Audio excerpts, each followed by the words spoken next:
Okay. Cool. Could the clerk call the meeting to order, please? All right. Perfect timing. Councilmember Cormack, Here. Councilmember Du Bois, Here. Here. Mayor Filseth, Here. Vice Mayor Fine, Here.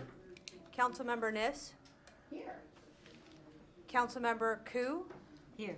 Councilmember Tanaka, 6 present.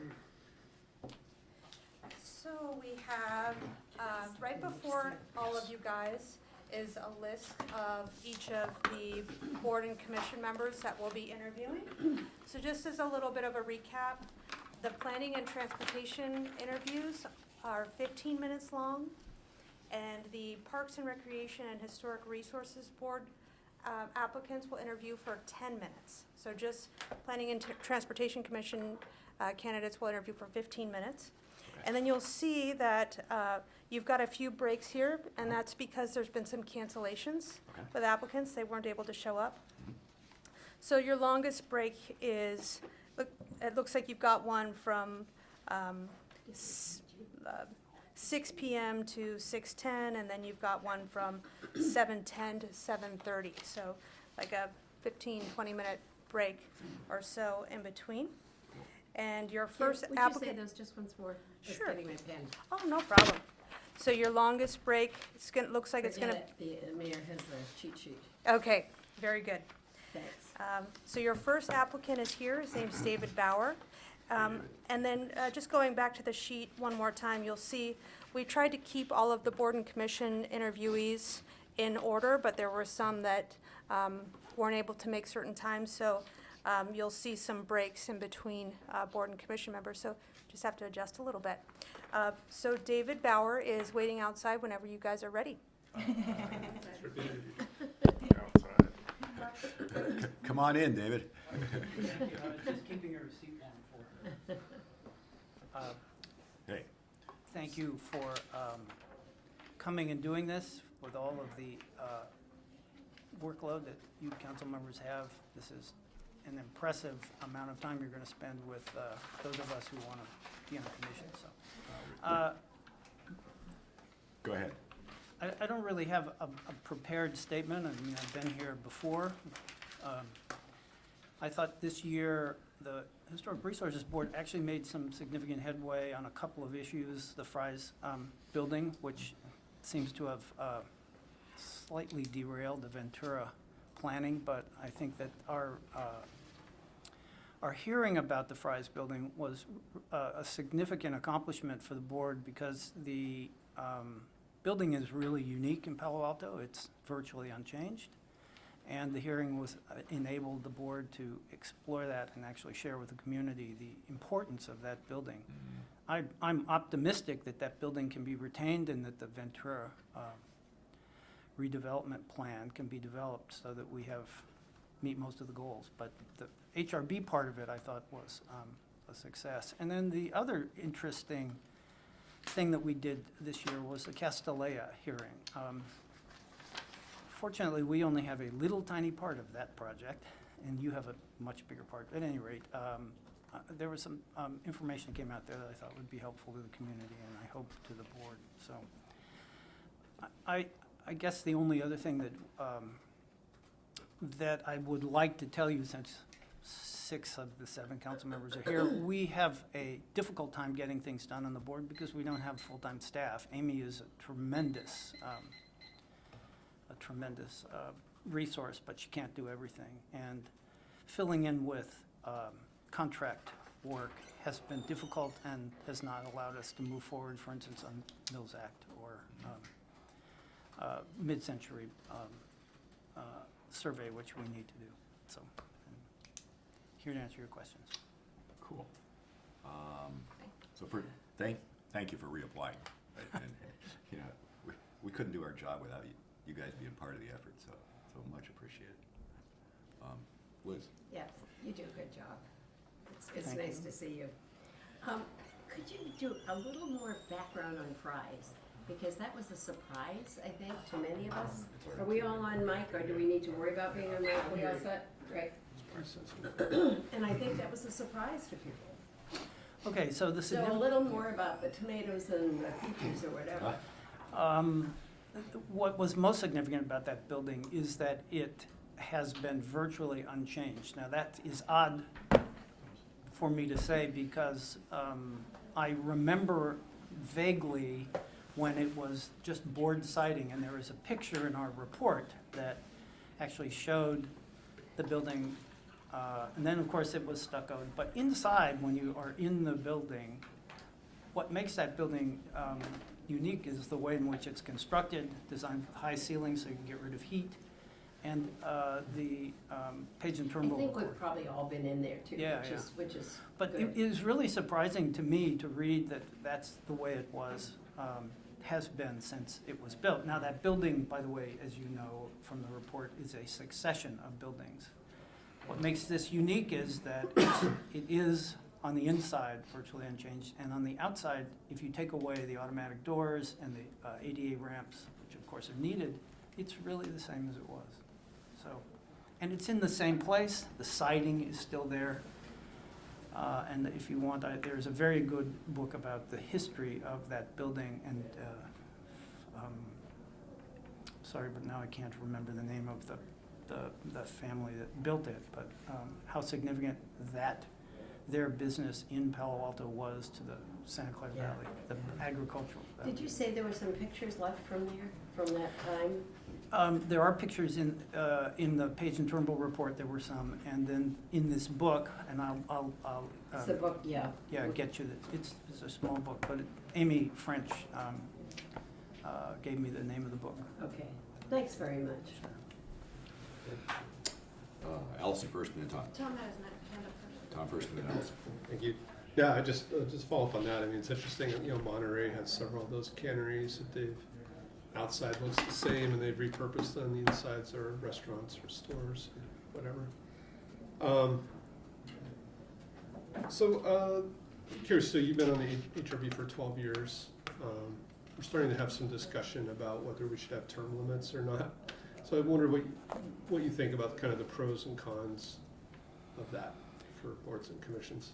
I actually don't have problems with term limits. You figure out what the appropriate term is. There are actually two people on the board that have been on there even longer than I have. Imagine that. I don't have, my problem with term limits, I think philosophically, is that there is a learning curve, and when you, once you understand how an organization works, that there's value in that knowledge. But other than that, I mean, I don't see that there's a problem. Of course, then, I'm pleased to see that there are two new names on the list tonight of people who want to interview, but we haven't had that in years past. I remember when just the people who were on the board reapplied, so. Right. And I think our HRB has certain requirements for members. I think you have several of them, but could you tell us like your qualifications for historic resource preservation?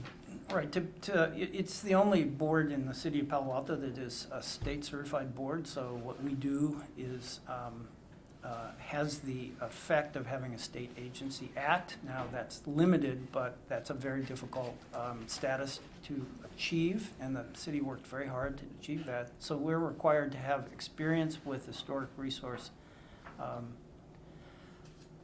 either building or architecture. My experience was as a builder. Three other board members are architects. Several of us own historic buildings, which is an additional bonus, I think. And then, of course, as a board member, we're required to spend to have in-service training or go to seminars that describe the issues involved in historic preservation, and we do that usually 2 days out of the year. One is required, most of us go to 2 or more. Thank you.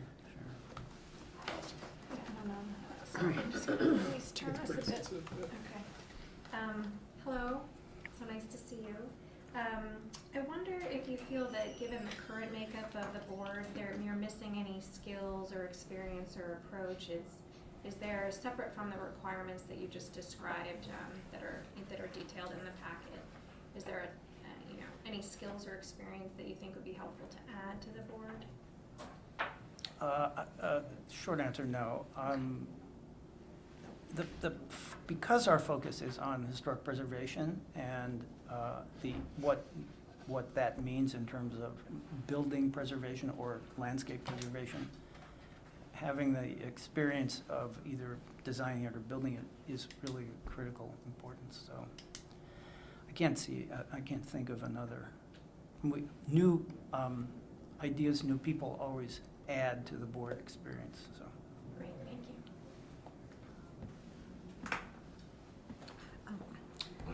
Thank you for your service and for all the 12 years. Thank you so much. Is the HRB involved or has membership with the California Preservation Society? Is that what it's called? California Preservation Foundation. Foundation, that's right. Well, we did last year when they held their annual meeting here in Palo Alto, and of course we, all of us go to their seminars that provide us with additional training. And of course, the big issue in the last 3 years has been how you interpret the CEQA laws and how important maneuvering locally around those requirements are. So, they have had, every single year, they have 1 or 2 seminars that go through the basics of CEQA, and then the second part would be mitigation for CEQA. And so the commissioners all attend those? Almost all, yeah. I would say all of us last year and the year before, so we all cycled through those. By the And- way, CEQA is the California Environmental Quality Act. Correct. Sorry, I hate to use jargon. I appreciate that. And then when you go to their training sessions, is that the in-service training that you mentioned? Yeah, And they're usually 4 or 8 hour seminars. And they're considered something like a continuing education? Yeah. And you get certificates? Right. I mean, for most of us, it just meets our in-service requirement. For the architects actually get credit with the AIA for those as well. And so when you said the issue that is presented right now is that it's not really staffed, it's short-staffed for the commission. I know we don't have a historic preservation person Right, with that's our what I'm staff, talking right? Right. And that's what we would like to see, have someone who understands that part, Yeah, assist the commission.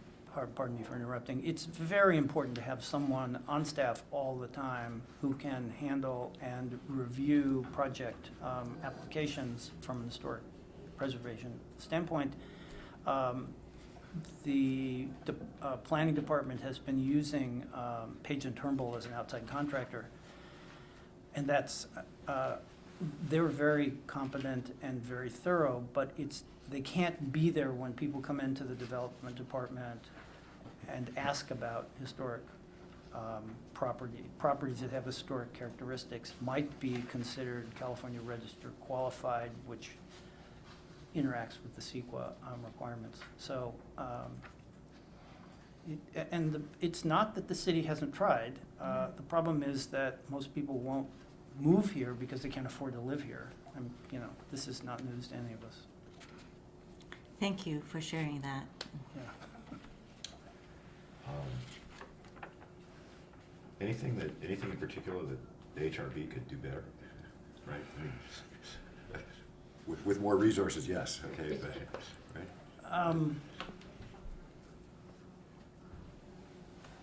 I think with more resources, we might be able to pursue the initiatives. I think we really have to figure out a way to do a mid-century, we need to do a survey of Palo Alto buildings. That's required by by the state of California because we're a state certified board, and we haven't been able to get that off the ground. Amy did ask Page and Turnbull to provide a proposal. They're they're kind of reluctant, at any rate, so. So, and so that's what's basically lack of resources with stuff.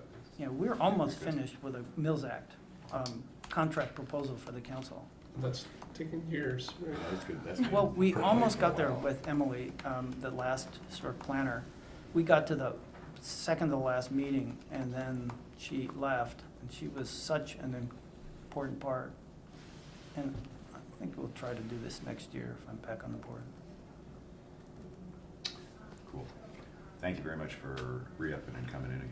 Okay, well, nice to see you all. Thank you. Thanks, Steve.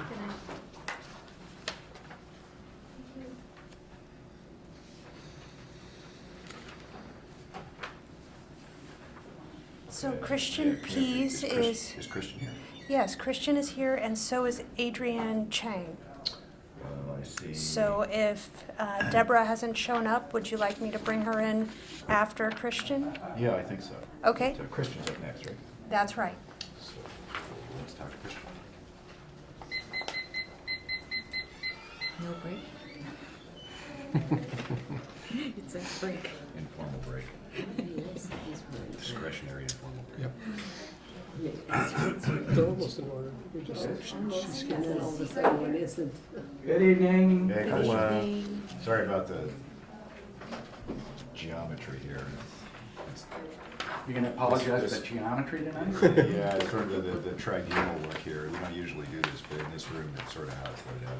I think it's actually an improvement. I feel like I'm at a Senate hearing. Hopefully not. What do you know about Ukraine? No, just kidding. More than you want to know. I'm sure. So welcome. Thank you for applying for the HRB. We're going to ask you to talk for a minute or a few seconds or something about sort of why you're interested in this, and then we're going to ask you all kinds of questions. And we have 10 minutes. Well, I didn't first plan on applying for this commission. It's actually after reading about it that I developed an interest in, mostly after reading the biographies of some of the people who have served on it. So I think, well, it's kind of interesting because it's got 4 positions set aside, one for somebody who lives in a historically designated domicile, and then 3 active professionals. Then I think plus 1 historian or somebody who has historical background. So it's an interesting commission in that regard, that it has working professionals who I think have a vested interest in specific training in a lot of the subject matter. I have experience that I think is relevant. Maybe some of it's not directly relevant, but I think an awful lot of it is. And I suppose since I grew up here and I'm a kind of a California history buff, there's some appeal in that regard. But I also thought the biographies of some of the current and past members were interesting. There was an opportunity to learn from some other Palo Altans while I was at it, so. Cool. Liz? So, the last person who sat where you're sitting said he would like to see more staff in HRB. I'm going to presume you've gone to some of the meetings or watched it on TV or on the computer? I didn't watch a lot of videos. I followed some of the bigger issues in the city, some of the more contentious ones, for example, around Eichler housing and so forth. But no, I did not have time. I've been recently engaged in a hospital, so I didn't have time to look at a lot of the videos. But I've followed a lot of the different controversies in the city, and I think that's always an interesting area when you look at people who are interested in preserving the past or things that they think are relevant from a cultural or social aspect, and also comparing that to folks who are primarily trying to do something with a piece of property that they own or invest in, and the tension that can also often follow out of that process. So that's primarily my interest here. Okay, thank you. Tom? So you spoke a little bit about the qualifications. Do you meet any of those qualifications? Do you think? Well, I tried to outline that in my application in a fairly succinct way. I've been engaged in some pretty large projects. They're not in this county, they're out of this county, where I have a long history and other interests in the subject at hand. I think the one I pointed out mostly has to do with the closure of Sonoma Developmental Center up in the Glen Yeah. Ellen I was area. gonna ask you about that. So, Yeah. yeah, what is that? Well, that was the last state home for the developmentally disabled to be closed after 127 years of continuous operations. It sits on a very large piece of land. There was a lot of controversy in that community and amongst politicians about closing these institutions. That process really began in the early 1970s as deinstitutionalization and disabled rights sort of came to the fore.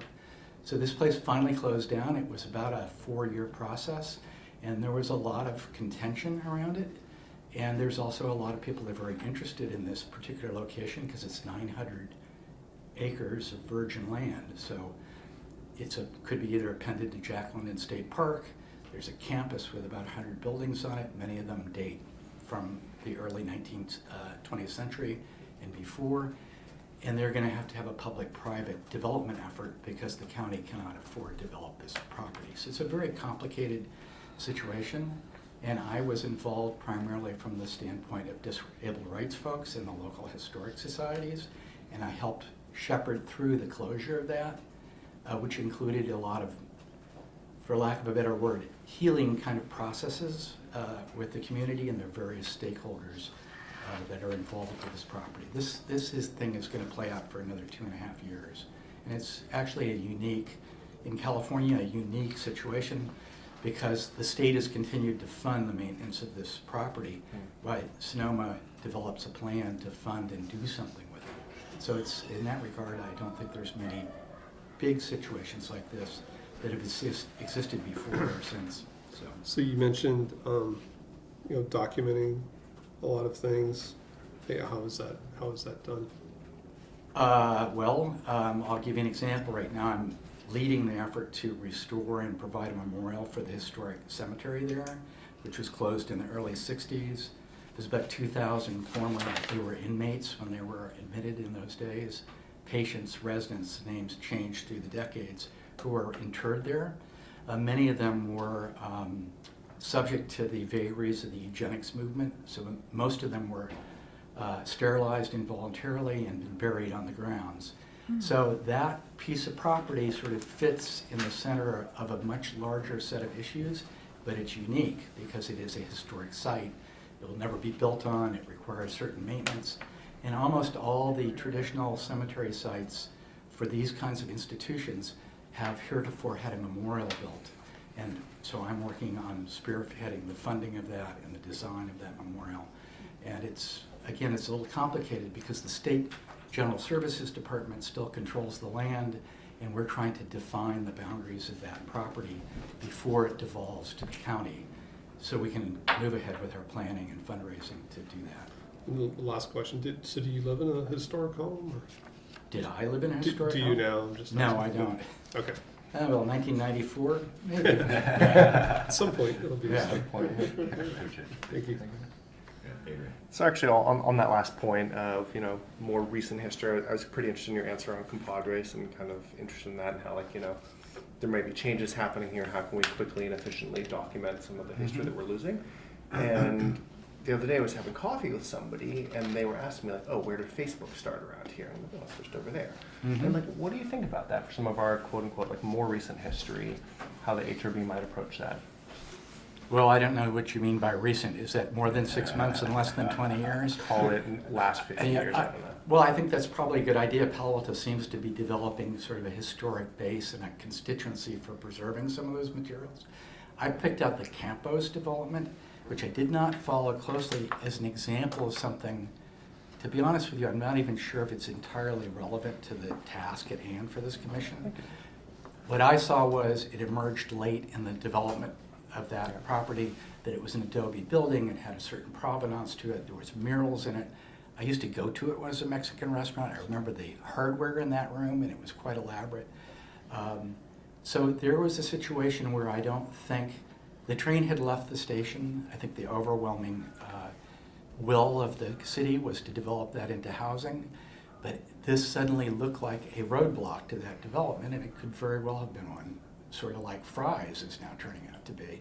And I think there are, in the Sonoma case, we're doing the same thing. to diverge back to your issue about artifacts, if certain things could be captured before that building was demolished in a file put together and put in one of the archives in the city, it could be a very useful thing to do without having to subject the whole thing to the delays and the high costs that otherwise would have come with a CEQA process. So it just seemed to me that that was kind of a practical approach. The other part of that cemetery is at Sonoma Developmental Center over 100 years, about 75 informal memorials were erected by staff, by family. They're all over the campus. There's actually 68 of them that I've documented. And they all need to be moved and put into storage. We're trying to append land to the cemetery to park those memorials. So I photographed every single one of them, took their GPA coordinates, put them into Google Maps, and cataloged them all, subsequent to having them be removed and put into storage. So we can figure out a way to design them into that memorial. The notion there's a lot of emotion around this place. That between the residents who are buried there and the memorials that the community spontaneously constructed over years, that really comprised the soul of the place after 130 years.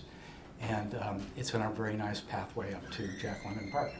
So that's an example of trying to go and preserve things without it becoming an onerous process and one that impedes getting to the larger questions. Yeah. If that makes sense. Yeah, no, it does. Thank you. So we are out of time. Okay, well, I'm sorry to hear that. That's it. So if you want to take a few seconds and wrap up or anything like that. Well, again, I feel a little, after reading about this commission and seeing who's been on it, I think I could make a contribution to this. I think I bring a slightly different perspective to it. And I would like an opportunity to do that. And I think it at least, as I've said, I've tried to ground this in some pretty large projects I've been involved in, where we were looking for a middle ground and a solution that would move everything on and not remain stagnant in controversy. So, all right. Thank you very much. Thank you.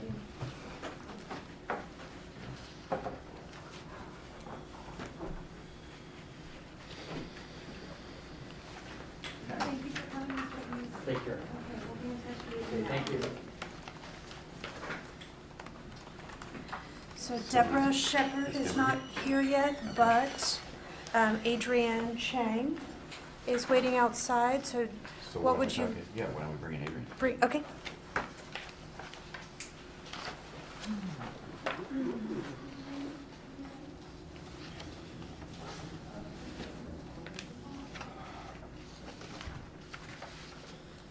Just take this seat right here. Okay. There's your microphone there.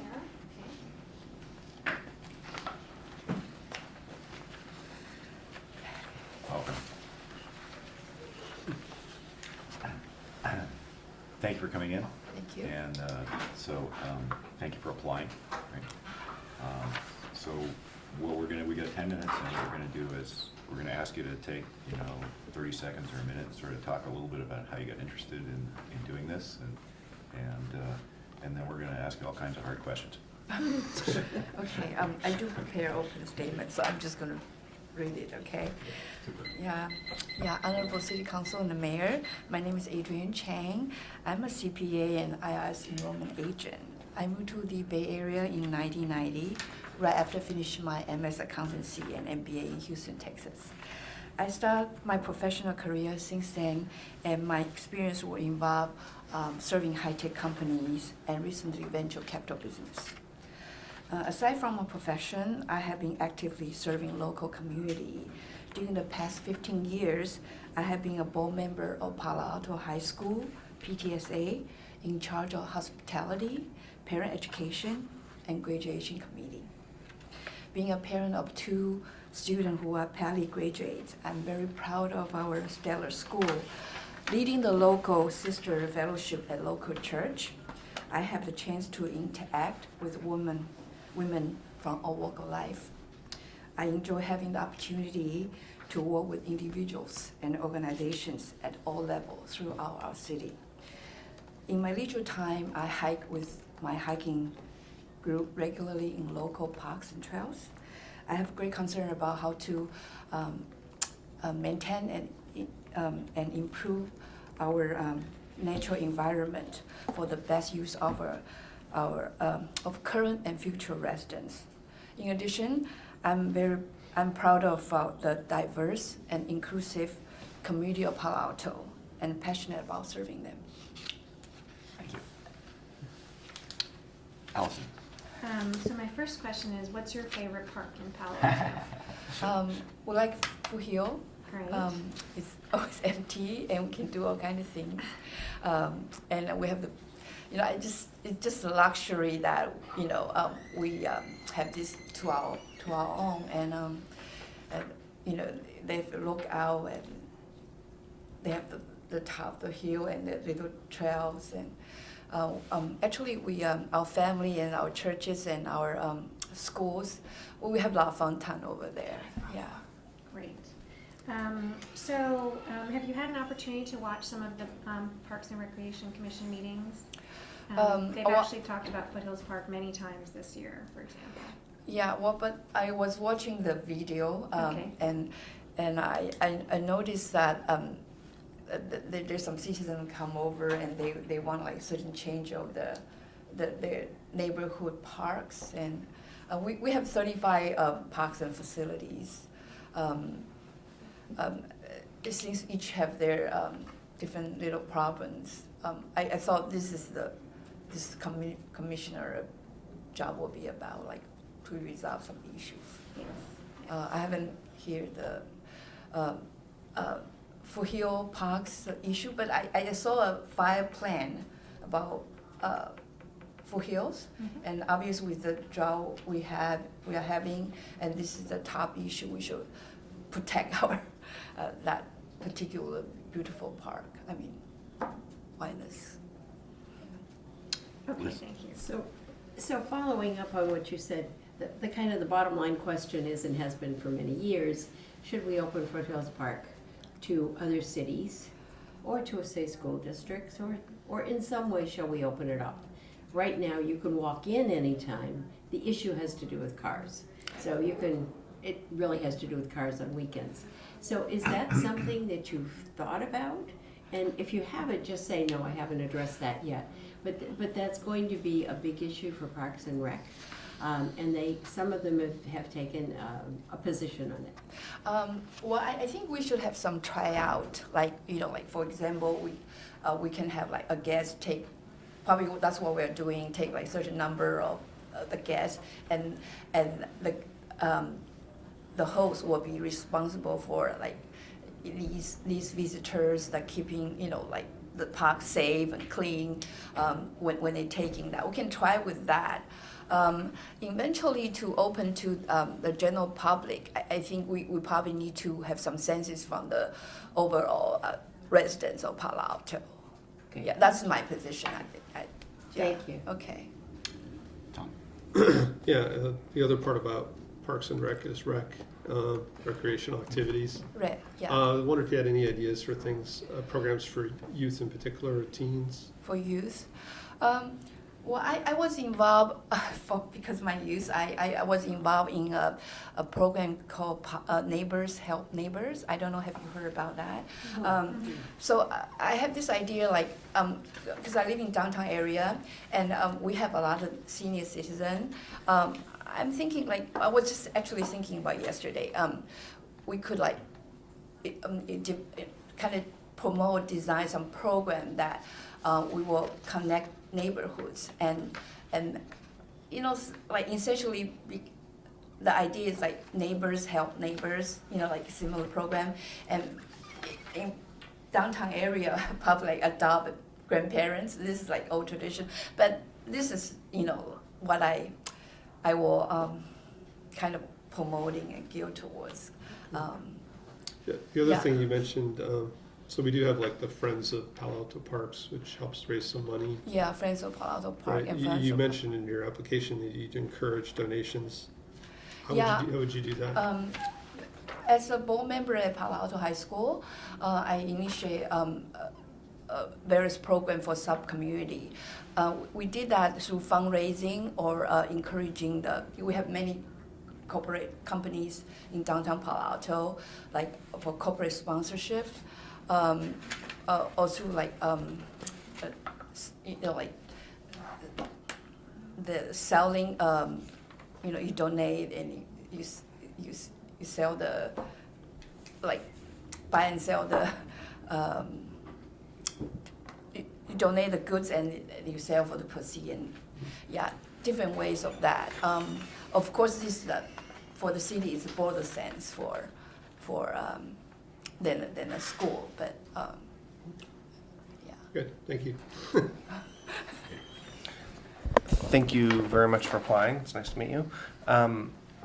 Councilmember Du Bois kind of touched on it, but one thing we do have a bit of an issue with in the city, thank you, is sometimes we're trying to balance different uses at the parks. So, for example, at Mitchell Park behind JLS, there's sometimes issues about scheduling games versus keeping the fields open. Or should we, have pickleball courts, which are mainly used by seniors, versus tennis courts, which are used by quote-unquote younger people? Mm-hmm. How would you look at something like that in Palo Alto? I mean, where... Well, I think we should look at balance of each. We have like park and facilities. We should balance based on maybe the percentage of the population of different age group. Just unfortunately that we have to be practical. I don't know, but that's what I thought. We just need to be practical. We cannot just set up a facility that only for 10, 20 or Yeah, less no. people to use. No, we Yeah. have limited resources, and we're trying to serve a lot of people. Yeah. Thank you.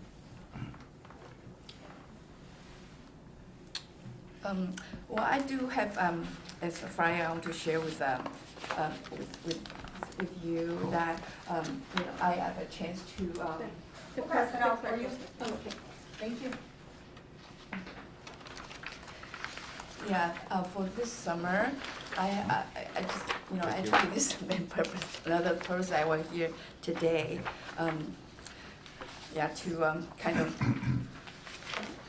all my friends that this summer I have the chance to involve with a rescue mission for clip-winged seagull. Actually, it's a Miguel. It's a rare type of a seagull.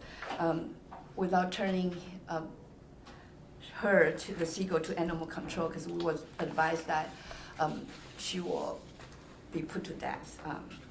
So consulting with the rangers, we are able to recruit and form a team of 3 individuals to feed Lucy. We named it after the Bayland Center. We feed her for 5 days, and so her wings is able to recover 80%. And in a week, she's ready to fly. So she's ready to fly, but it takes her 4 weeks to fully recover, and 97% recover her wing, the injured wing to recover. So she's able to fly again. I'm hoping to expand this experience to a broader sense to our park and trails and wild animal and our residents in Palo Alto. And I actually inspired by a sister in our church. Her name is Teresa Chang. She was in human relations for some time, and she's been encouraging me for years. But I was just very busy with everything else. So when you say expand this, I'm sorry? When you say expand and do this as a more programmatic. Oh no, I'm just saying mean? like expand the experience of like protect our wildlife and for protect our environment, and in partner with private citizens or nonprofit group or even individual that to maintain and improve our natural environment for our future generations. She actually did fly? Yeah, in 4 weeks. Pretty amazing. Yeah, that's great. So did you fly away? No, we would kind of check her out while she was like hanging out with different type of birds that, because her group fly away and she has to make friends with other different type of, but she's doing fine and she's eventually fine, yes. Thank you very much. We're out of time. Thank you for coming in and Thank you. and volunteering. And, Thank you guys for very the, nice to meet you. for the work for you do for our city. Thank you. Thanks. Thank you, Ms. Chang. Yes, we'll be in touch via email. Okay. I noticed you had some stuff. Yeah. So Deborah Shepherd is here. Why? Back to HRB. Yeah. Why don't we talk to Deborah? She's the one that, yes, these. Right. Please, sure. So you just have a seat right here. Okay.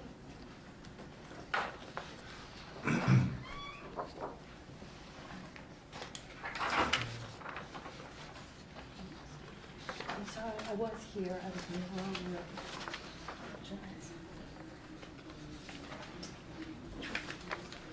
Thank you. Can I see those? Oh, okay. Here, you may have this. Yeah. We'll share. Sounds like it's. Yes, please. So we have 10 minutes. Great.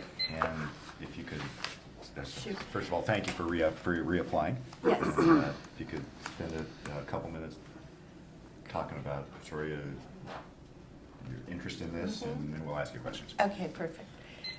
So, good evening, council members. I think I've met some of you, but not all of you before. Thank you for interviewing me for the position on the Historic Resources Board.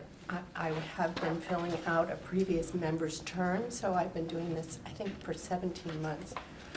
And so perhaps some of you will remember I'm a retired art historian, art museum administrator. I have a particular interest in American painting, which morphed into an interest in American architecture. So since I retired, I have continued to take courses, even in this period that I've been on the HRB, regarding preservation and the history of architecture. I live in a Category 2 structure in Palo Alto, which was built in 1904, and I'm also volunteering as chair of membership at Cantor Anderson. While serving on the HRB, I have also been appointed to the Historical Heritage Commission in Santa Clara County. And I'm finding that I have a big learning curve in this work, and I'm eager to continue. On both the board and the commission, we are charged with considering the historic resources involved in matters brought to us by staff. In Palo Alto, we have a terrific board chair in David Bauer, many fine members, as well as terrific professional staff, from whom I'm learning a great deal. Some of our members have served for lengthy periods of time. I am sure they would agree that each matter which comes before the HRB is a unique case, but must be consistently evaluated for compliance with CEQA, and occasionally with council-approved design guidelines, as in the case of the Professorville Historic District. I feel I can do an even better job if I have the opportunity to continue to learn while I continue to serve. So I hope that you will reappoint me. Thank you. I want to ask one first, Yeah. which is, I noticed in your discussion here, you talked about sort of the importance of the Eichler design guidelines to the city and the region. Yes. You also talked about the need for increased density in Yes. town. So the Eichlers is about as low density I a realize use as that. it's possible to get around here. That's So right. how do you reconcile those two things? It's a huge challenge for communities, especially I think like ours, where we have such a really amazing variety of housing, historic housing. We have some early housing that was quite relatively dense for that time. And I don't have an easy answer, and that's frankly why we have these laws. You know, federal laws, state laws, we have guidelines.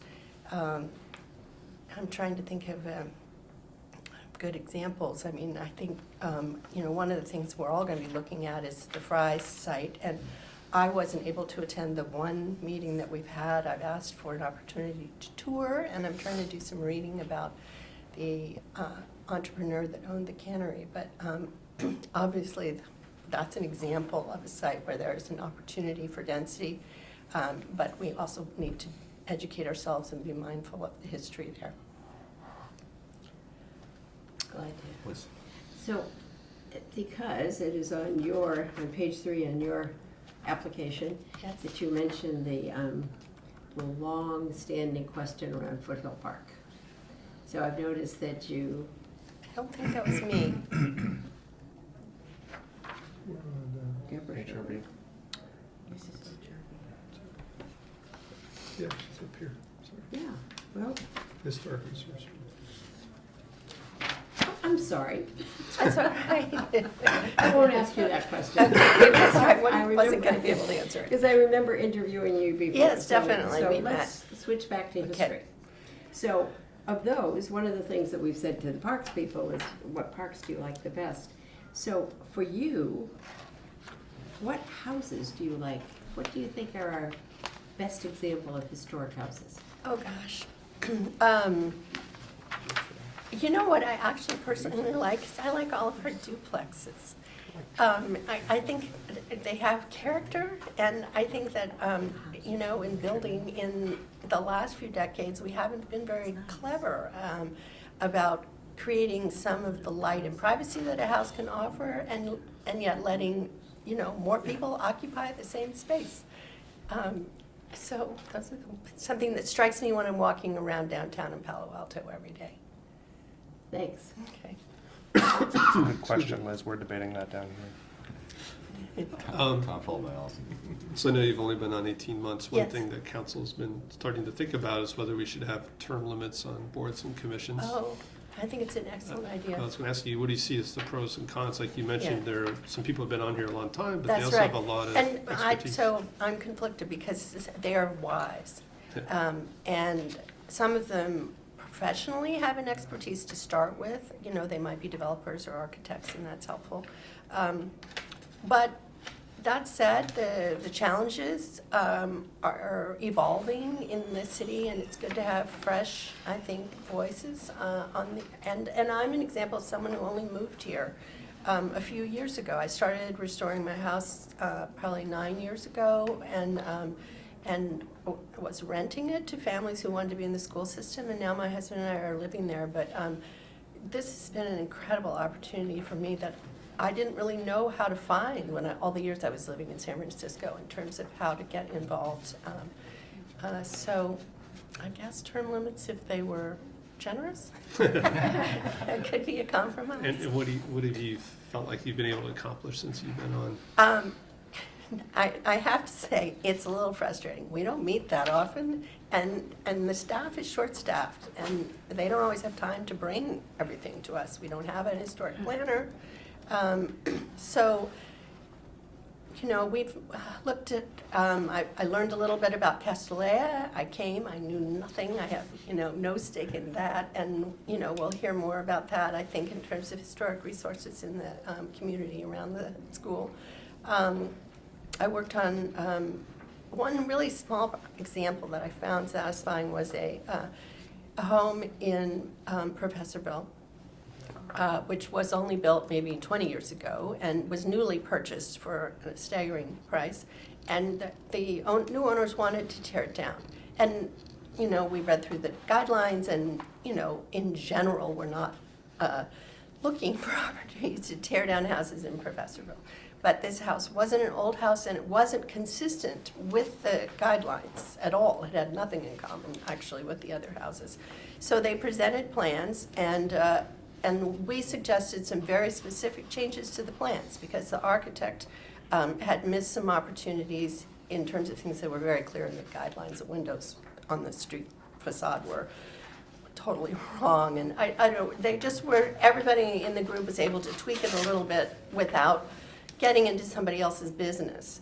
And I think that the owner and the architect were thrilled to make some modest changes, and so the HRB approved tearing down the house and building a new house. Last question for you is that we've been talking about the need to update our survey of historic Yes. resources. Oh, you have, that's Has that great. Has that been an issue that you guys have discussed? Well, I'm just learning about that too. It's a little confusing to me still in terms of what's been inventoried but then wasn't added. And I just feel like we need a better handle on that. And we certainly don't have staff to do it. And this is an issue in the county as well. So, yes, I'm just delighted that you're looking at that. Thank you. Allison? Go ahead, Adrian. No? Okay, all right. Hello. Hello, Allison. Nice to meet you. I'm only just behind you in terms of serving. Right, good. You've given a few examples of projects the HRB has looked at. Is there one that you could highlight which was sort of the best work that the board has done working collaboratively, or looking at, how boards and commissions work together? And is there one where you felt like everyone's skills and experiences came together, an example that we could look to? Well, I guess that one of that, it's just one house, but it was really important to the people who owned it. Everybody on the commission had input, and I think our chair is really good in kind of listening but guiding a little and then bringing everyone's thoughts together to help us make a recommendation to keep it moving. And that was certainly the case there. We did hear a lengthy presentation regarding Castellea, and it did become apparent that in the evaluations that had been done so far, at least by the city, I believe, not enough attention had been paid to the historic fabric of the immediate neighborhood and whether or not that was even significant, if it is, how it would be impacted. And so there was some, I thought, good discussion around that, and just a recommendation that some inventorying needed to be done. Thank you. Yeah.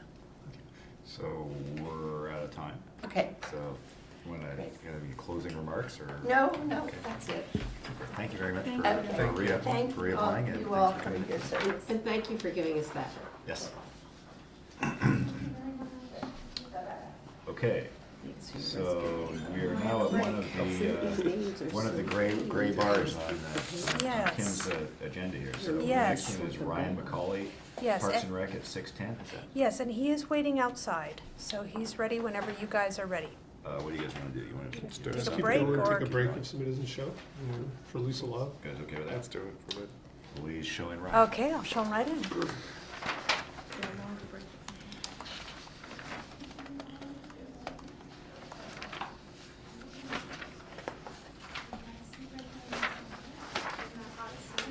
Good evening.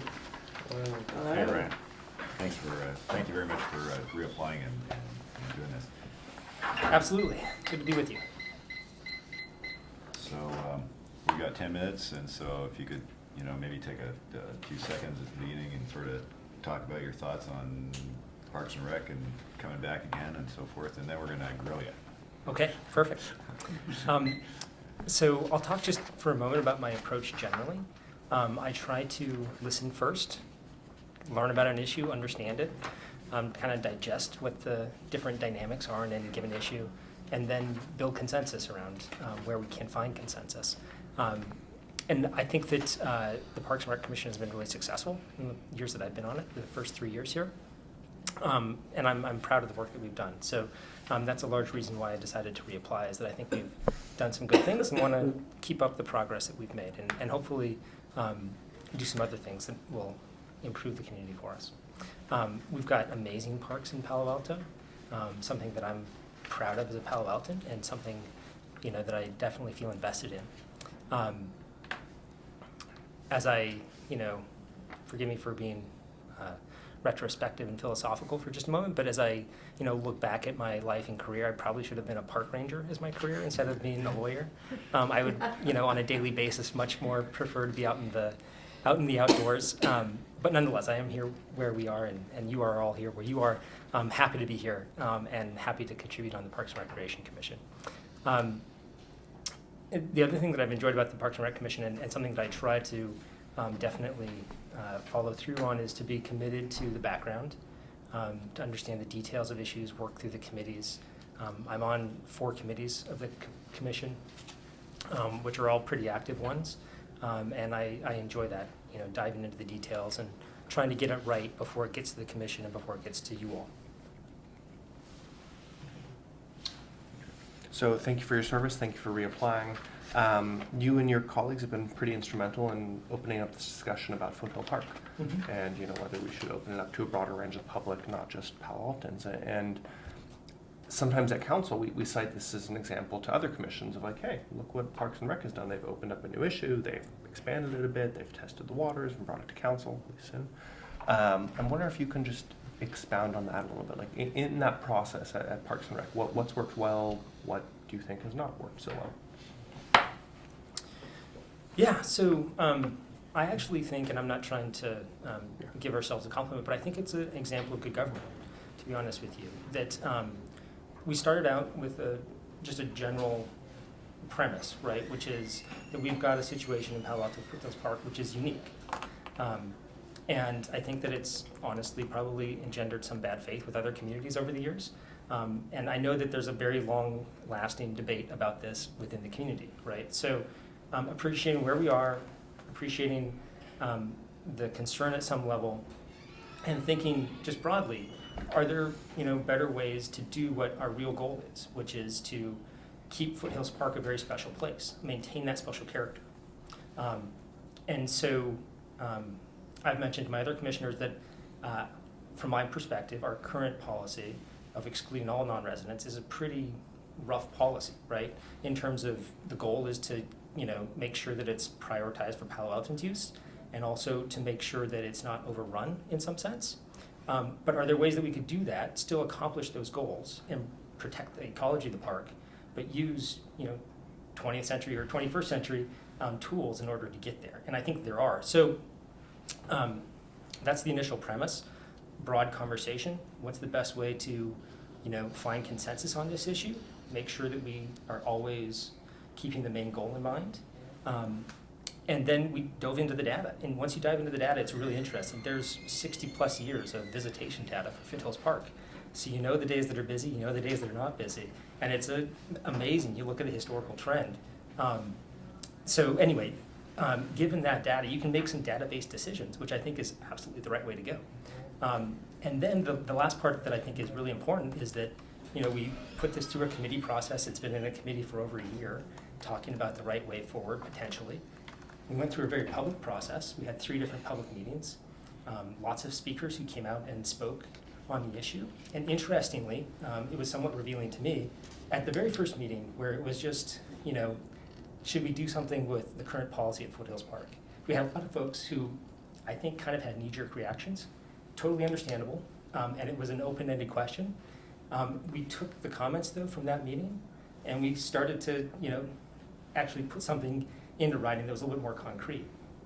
And then by the second meeting, we essentially had no folks who were saying this is a bad idea. And by the third meeting, we had one person who said essentially that we should be doing a different type of pilot rather than one that the commission had landed upon. Okay, that's fair. Of course there will be some different views on what the best way to potentially go forward with a type of pilot like this is. But nonetheless, I think that the commission actually landed on a good consensus spot. The last thing I'll note is that I love the idea in local government of being able to experiment a little bit. And this is what the commission proposed to the council, is a pilot that allows some experimentation, but within very safe guardrails. And the key feature is somewhat dynamic. Forgive me for being so long-winded on this one. You definitely hit one that I have a lot to say about. It's good to hear. But one of the keys is being able to really dial it in on any given day as to how many non-resident passes you might make available. So, on a weekend day, it might be 0 passes, but on a random Wednesday in the middle of January, it might be 50 passes, right? And so you can dial it in by using that data from over 60 years of visitation information. Thank you. Tom. Yeah, a couple quick questions. So your answer about the documents, I'm just curious, have you read the Parks Master Plan at this point? Mm-hmm. Okay. And one of the things we've been talking about is potentially term limits for boards and commissions. What do you think are the pros and cons of doing that? I've had an evolving perspective on term limits. and I think that they're a good idea, just as a general matter. I love the idea that folks want to serve in local government, but I think it's also really important that we have, new blood coming in ever so often, and so term limits are one way to do that. If you would have asked me 10 years ago, I would have said, no, absolutely not. We want the expertise that we gain through having people being able to serve without term limits. But I think the new blood aspect is definitely a significant consideration. I wanted to ask you about one particular vote. I guess the Parks and Rec Commission wrote a letter about solar panels on playing fields, and I think you voted against avoiding that. I was just curious why. Yeah, so there have been a couple of matters that have come up to the commission on really short notice. Essentially, a week in advance of the meeting, something was prepared and put on the commission's agenda. And so I'm always a little bit concerned about process when that happens, that we're kind of rushing into something without having all the information we really probably should have.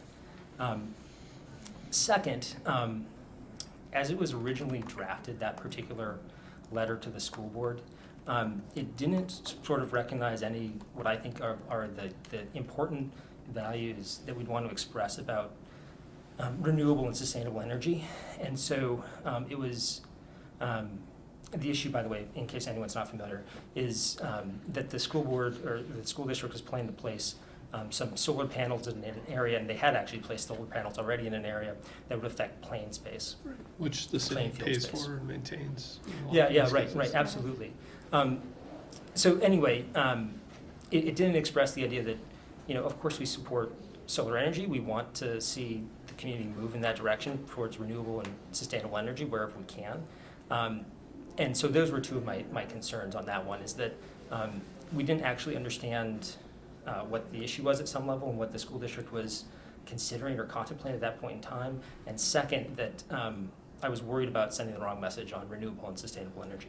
Wasn't there a way to send kind of both messages that we want to, preserve playing fields and open space? But Oh yeah, no, I some- totally agree. I totally agree with you. And I think that if we would have had more time, frankly, it would have been something that we would have had a unanimous commission vote on. I think that a couple of us might have dissented on that vote, more or less for those two reasons, I think. Thanks. So, totally different topic. Pickleball, Yes. but here's why. So, you have a changing population, you have an aging population. Mhm. I think somebody referred to it as an older person's game earlier, am I right? I don't think I did. I resemble that remark. So, there has been a lot of butting of heads coming together about, we have the tennis courts, they can be twice as many pickleball courts. So take it from that overall angle of watching how we're changing the use of our parks over the years. And I think pickleball is a great example. Are there others at the same time? Pickleball is definitely a significant one. And pickleball is an interesting one, right, because it's competing for the same resources. And so that's the rub there. I actually think that the way the commission handled that was, again, it was a fairly long deliberative process. And I have to commend staff as well, that they definitely built, I think, a lot of consensus. And there's obviously a lot of demand for pickleball, so that's easy to understand, right? And you took a lot of pressure about it, I know, because people really wanted it. But Eric was there to cut the ribbon. And Yes, people and looked- play around a pickleball. looked I really want to happy. hear his answer on how you Yeah, so- balance those things. So that's the key, right? Is trying to find the sweet spot where you have some balance and you have some community agreement.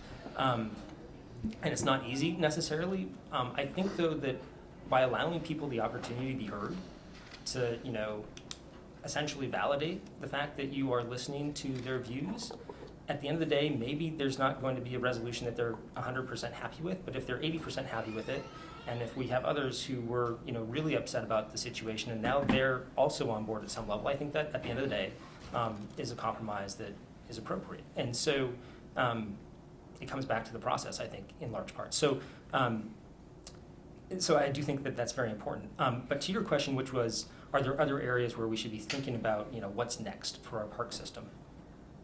The Baylands is a huge one, both opportunity-wise, and that's going to be another area where there's a lot of conflict because folks Some folks, I think, are even offering, fairly significant sums of money to the city to dedicate it for particular types of uses. So that's actually probably the most controversial issue that I see in the next couple of years for the Parks and Rec Commission, is trying to figure out community-wide, what should we do with this space? There's folks who want it to be committed just to environmental related sort of things, right? To have a estuary, more or less, in that area, not to have it developed. There's baseball users, there's soccer users, there's other recreational users who all want some piece of that 10.5 acres. So I think that'll be definitely a place where we have to find a balance. Thanks for identifying that. I think you're right. Moving on from pickleball to what could happen at the Baylands is going to be pretty fascinating. Yeah, and of course there's a whole other dimension of the Baylands, right, which is sea level rise and levees and everything else. So there's a lot going on there. Thanks. We are out of time. Yes. Thank you very much for reapplying and for coming in. Hit me And, again on water. appreciate it. Thanks for Thank you your for service. your time. Have a great evening. I should ask you about photo. Yeah, I was gonna say, you need to get out of here, right? Okay. Thanks for doing Adrian was preemptive on that one. Go rein in those Yeah, pirates. hope the drive up there is, Who's next? Okay, so the Who should next be one next? is 620 Jackie Olson. Yes, and Jackie is not here yet, so would you guys like to take a So break? why don't we pause and we'll be back at 6:10, 6:20. 6:20. Thank you. So is Jackie here? Hi, yes, Jackie Olson is here and Keith Rechdahl has also showed up. Okay, cool. Good. So Great. Let's talk to Jackie. Thank you. Isn't Keith on the X? They just finished. Finished He's been here all day. It's like that next meeting. The X committee, right.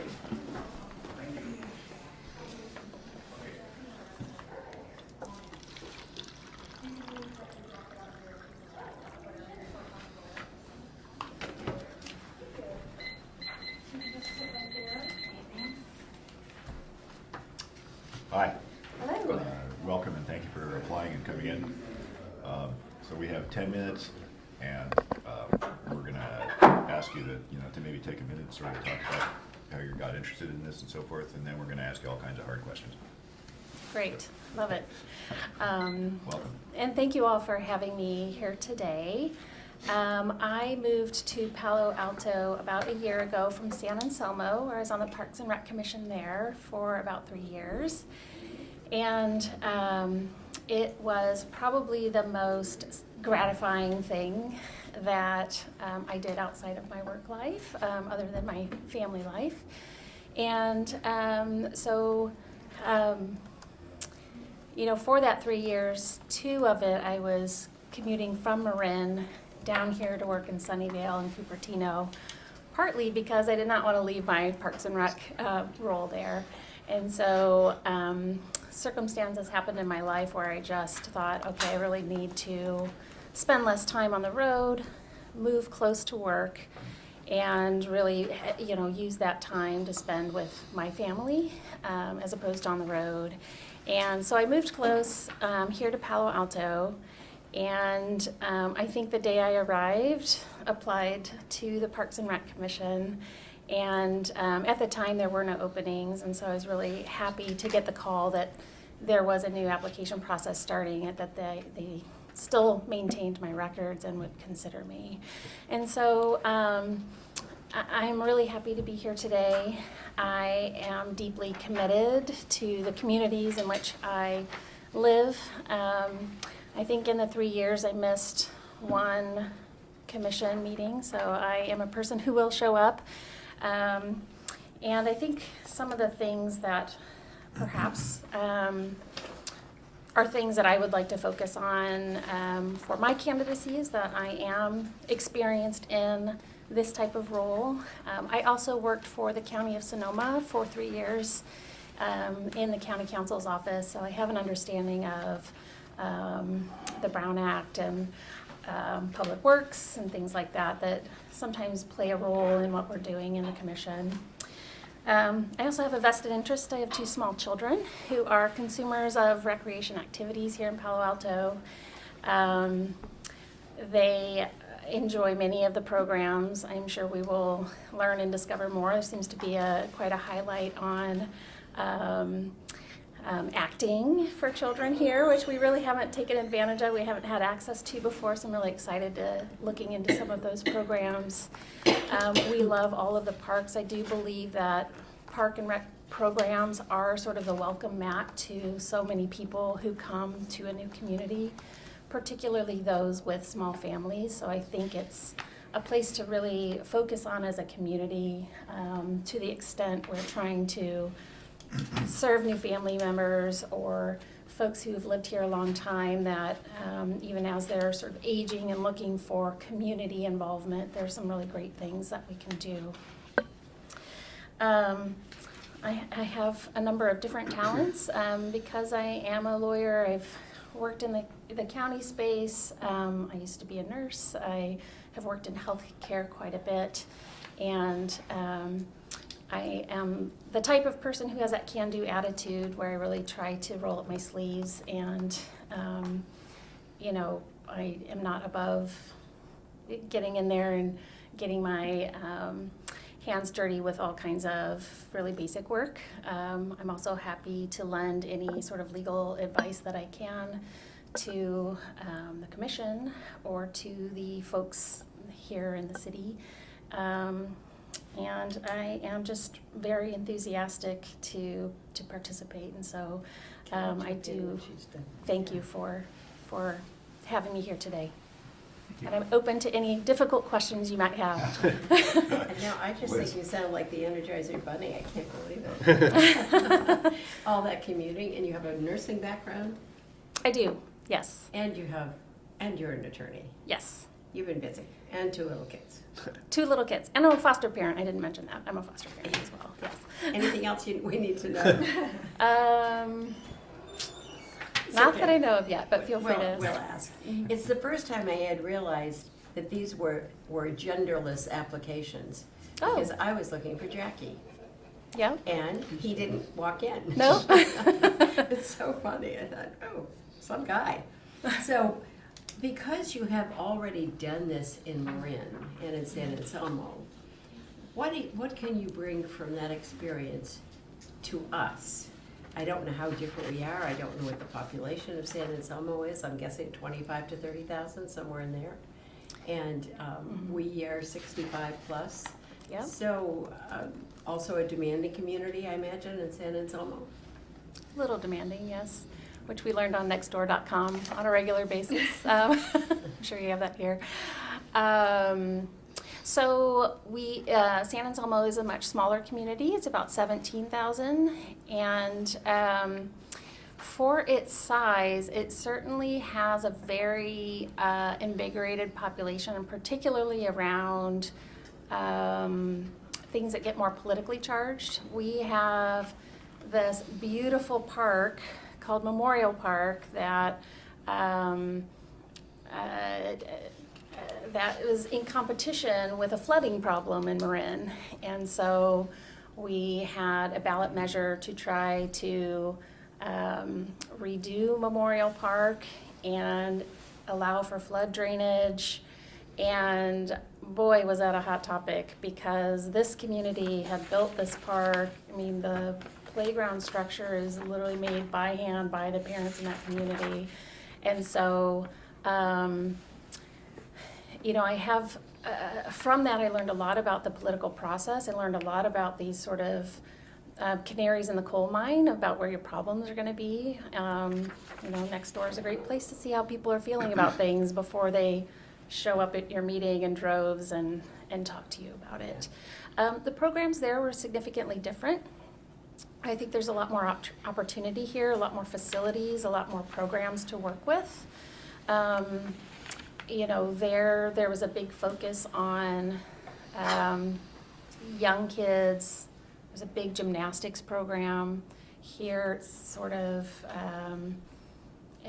more art focused, but then there's the ice skating programs and but a lot of the other bread and butter programs, but there are a lot more programs here for people of all ages. And I think that's a really great thing that's offered here. And I think because you have more people and you have more resources, there is a lot that can be done here. And so I would love to just, pitch in and see where the community is wanting more, where there might be programs that are duplicative that maybe some could be retired, or helping assess that with staff, because I know the staff will have strong feelings about all of that. Let's see, Thanks. Allison first, then Tom.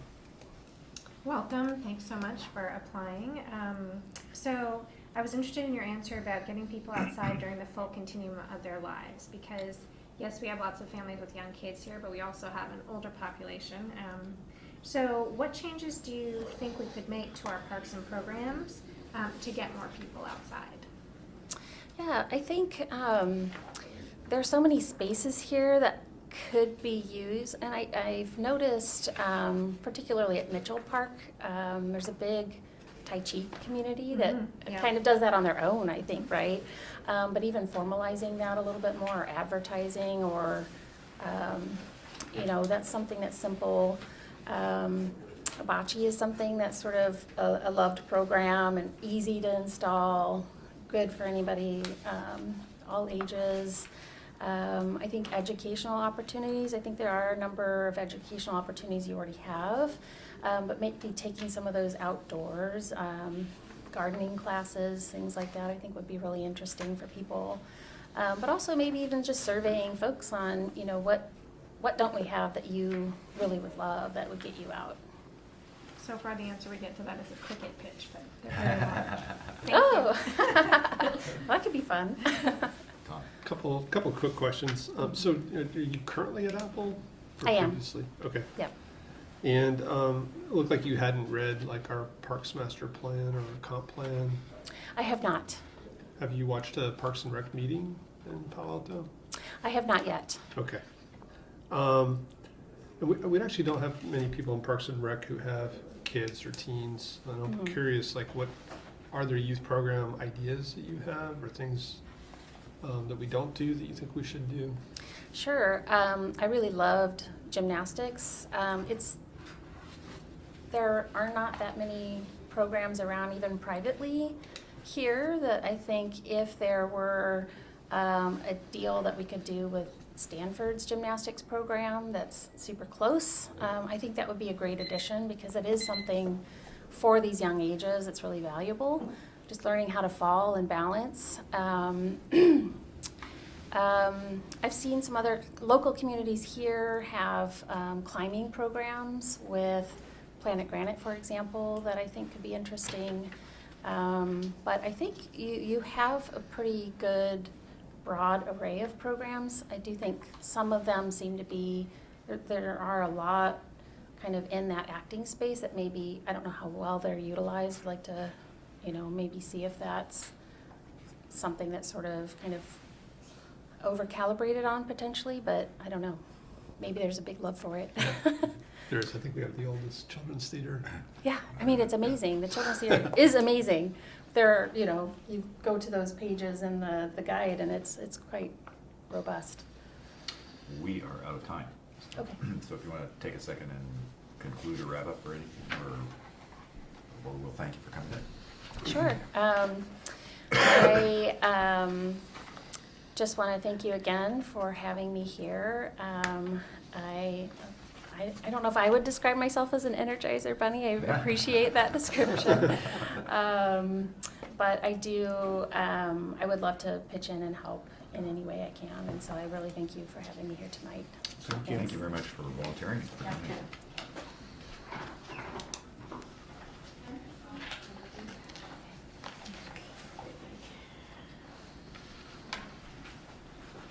Is that Keith Rectal? Yep.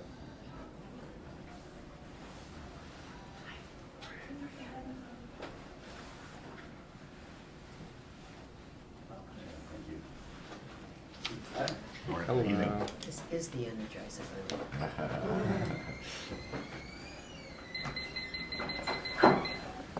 So we got 10 minutes, and we're going to ask you to tell us all about trains. You want to take a second and sort of talk about park, and then we'll ask you questions. Last night I went through, I don't have an official statement to read, but the first time I interviewed, I did have an official statement, and I read through it.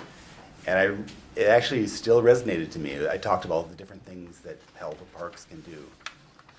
Going to the foothills or to the bay, or going to the parks, or playing sports in parks, and walking your dog, or going to the community garden. And that's the thing that really attracted me, was the fact that all your neighbors have something to do with what your job is. And it's just not a niche. Everybody uses some aspect of the parks and recreation, and that's what I really liked about it. And that's why I'm reapplying, is that I really enjoy that aspect, that we're doing something for everybody. That was nice and brief. Yeah, well, thanks for reapplying. So you've been on for 8 years, 7 years? So I interviewed 7 years ago, and then they extended the date, so it ends up being now 7 years I've been on. So one thing the council's starting to talk about is whether we should have term limits for boards and commissions. Yeah. Chris, what you think the pros and cons are? Yeah, I mean, one thing you lose some continuity, but you also sometimes the new people have some fresh ideas and have more enthusiasm, and so there's pros and cons on that. When was it? 3 years ago, we lost everybody, and we had one. I was the only one with any experience. That's right. Yeah, and so if you had term limits, then maybe that situation would happen more often. But we survived, and so this made me sad about it. It usually is self-fulfilling. People are self-regulating. People tend to kind of tire of it and don't want to be on it forever. Right. Yeah. And I'll ask you a question I asked another candidate. I guess you guys looked at an issue of putting solar panels on playing fields. Can you describe that issue and kind of what the Park and Rec Commission did? Yeah, it was awkward because being against solar panels is like being against puppies, right? But the problem that we had wasn't so much the fact that they decided to put the panels, but it was the process, and that this valuable parkland was used and just kind of used without vetting it.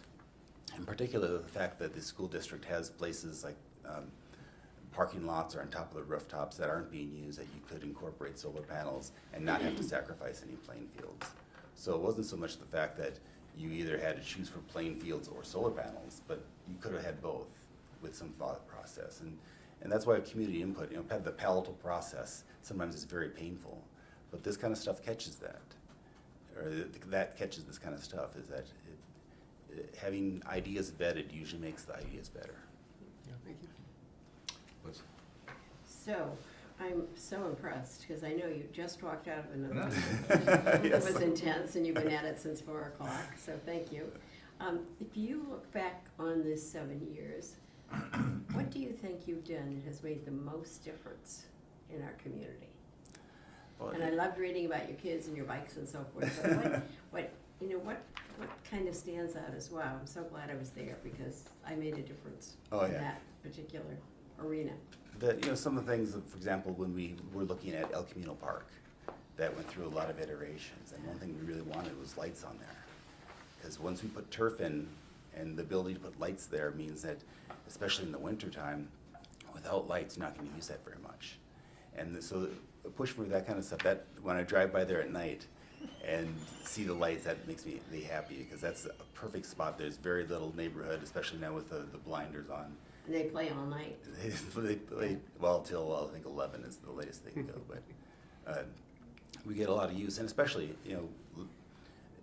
30 years from now, we're going to be more urban.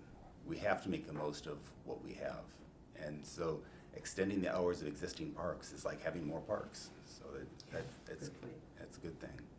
But the pickleball, that's one area where it's a little item, most people don't care about it, but it really impacted, and there's a lot of social impact, and that's the thing about parks and recreation, is that it's just not exercise, it's social output, and that's one thing we're looking at is recreation, particularly teens. We don't get a lot of teens, and we're on a subcommittee there to look at how can we expand the teen input, and what kind of programs could we have, because it's not just athletics. With mental health, having the kids getting together and doing something with their friends, that could be very, very valuable. So that would be another area. Thank you, because we mentioned pickleball before, and what a difference that's made.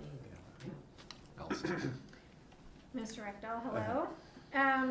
What, if any, do you think are skills or experiences that are missing on the PRC right now? If you think about, your colleagues on Parks and Rec Commission, they can certainly look that most people frankly kind of look the same and have the same experience. Do you think there are other skills or experiences we should be looking for? We have such a wide variety. We have recreation, we have parks, but we also have wild spaces. In the past, we've had people who were more staunch environmentalists, and that was their niche.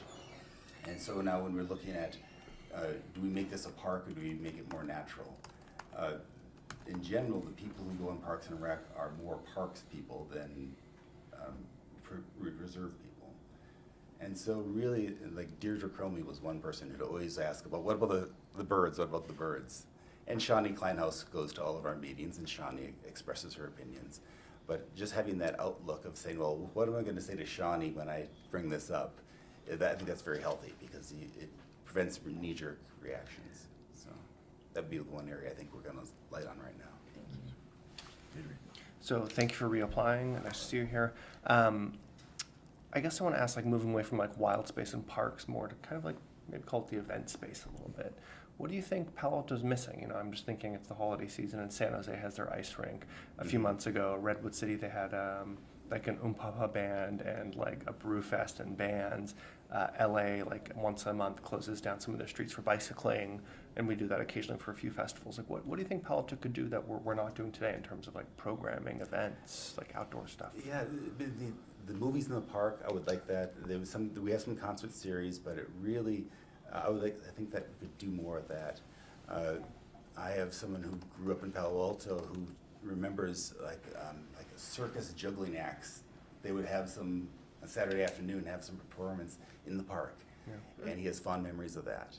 And we really don't use the parks for that. And the parks are well used and well loved, but organized programming in the parks, we don't do much of that. Okay, thank you. That's an interesting one. We're jugglers. Yes. Shall we keep going? I think you guys juggle a lot as it is. How do you think that? Let me ask you a different way. What do you think the best parts of how you guys have worked this year have been, and then what areas could you have worked? What could you learn from? I think the Foothills Park area, that discussion, I think we did that really well in the sense that it's a polarizing issue, and generally it's not well rewarded to stick your nose in a polarizing, because half the people hate you regardless of what you do. But it's for good reason, and people love Foothills Park, and they don't want us to screw it up. Right. And just don't mess it up. And so we've, I think, found a way of opening the door a little bit that is not going to impact nature, but yet people who aren't in the city would have the capability. But it was such a long and drawn up, almost painful process. But I thought there was a lot of thought into that, and people on both sides weren't knee-jerk about it. That's the thing I appreciated, is they thought about that and said, well, is there a way that we both can get our way and not, what are we trying, we aren't necessarily opposed, we appear to be opposed, but what are our actual goals? And I think the cooperation, the collaboration was really good. Cool. Well, Any areas where you didn't go so well? Follow Eric's question. You feel like you're operating pretty well? The hardest part is the budget is just, you can't do what you want to do. There's a lot of things. Dog parks we're short of. We know we're short of the dog parks. We just don't have the money to do it all in one fell swoop. And the restrooms. So those are stretched out, and that's kind of frustrating. The creek up in Foothills Park, Buckeye Creek, it really needs work. And we're getting so much erosion there, and we just don't have the budget to do that. That's the frustrating part, is that you could add that, it would serpentine the creek a little bit and actually make it more beautiful and better for nature, and both for right now it's just a channel, it's not a wild space. And so there's a lot of reasons to do it, but there's 10 million reasons not to do it. Yeah. So if we could find some way of getting funding, that would help those kind of problems. That's the frustrating part. All right, we're out of time. Okay. Thank you very much for reapplying and guys want for some all your coffee? Ready to service. go. Thank you so much. Okay, thank you. Bye-bye.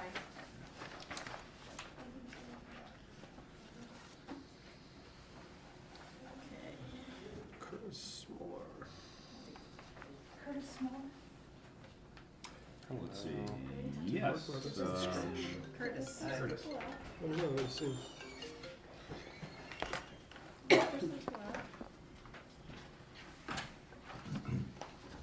Welcome back. Thank you. It's good to see you. Yeah, thanks for coming in. So we have 10 minutes. And we're going to ask you to take a minute and sort of talk about your interest in this, and then we're going to ask questions. Sure, no, absolutely. I've been here before. My name's Kurt Smoller. I've been a lawyer for 23 years. I've been a land use attorney and real estate attorney. I moved down here about 5 years ago, and my son, who was in Little League and basically was on majors, and as a 9-year-old, was basically, I started getting involved with Little League then, and was on the board of Little League for about 4 or 5 years over on Middlefield, and which was an amazing experience. And I worked a lot with the parks, Park and Rec, having to basically playing games with the city, also having to do with the cell tower that was put up on top of it. I don't know if you remember that. Yeah, I do remember that. Yeah, it's with that, it's for the neighbors and Mitchell Park, and organizing the Little League opening day, which you have to coordinate with the next door Mitchell Park, and basically some of my best experiences in Palo Alto have been related to that experience, as well as the fact that I have a dog, and I'm constantly having the dog versus everyone, the drone flyers versus the dog walkers, and all of those experiences.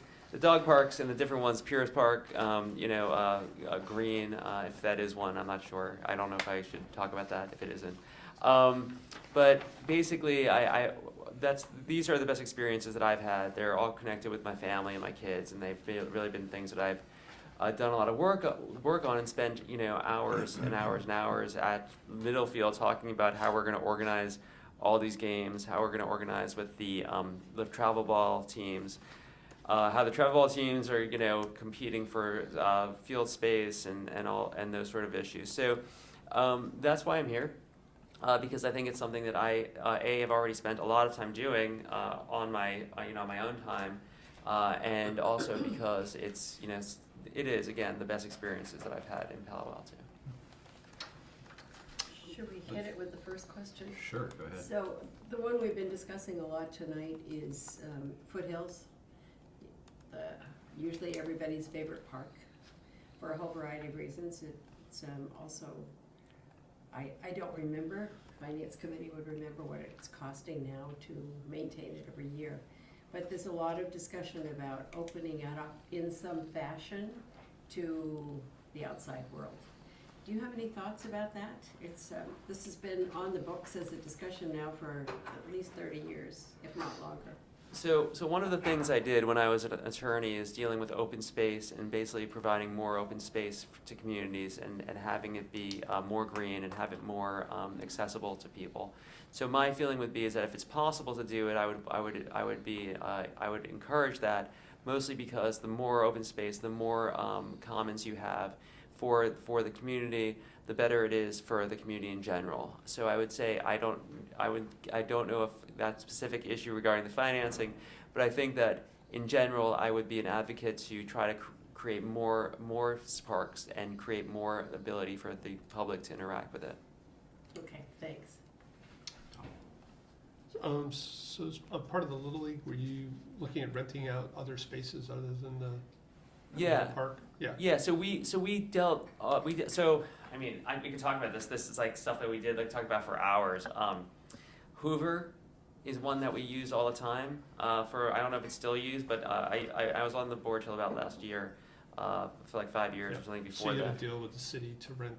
So we would do that, and we were talking about making sort of improvements to So we had was the fact that we were doing the upkeep of that field at the time, and we also were talking about how else we could improve Hoover. In other words, there was a lot of talk about whether or not we can put turf on Hoover, which would be paid for by. And I don't want to be speaking for Little League now because I don't speak for them anymore. But the idea would be to put turf on it, which the Little League would pay for basically, and then that would basically bring down the upkeep amounts.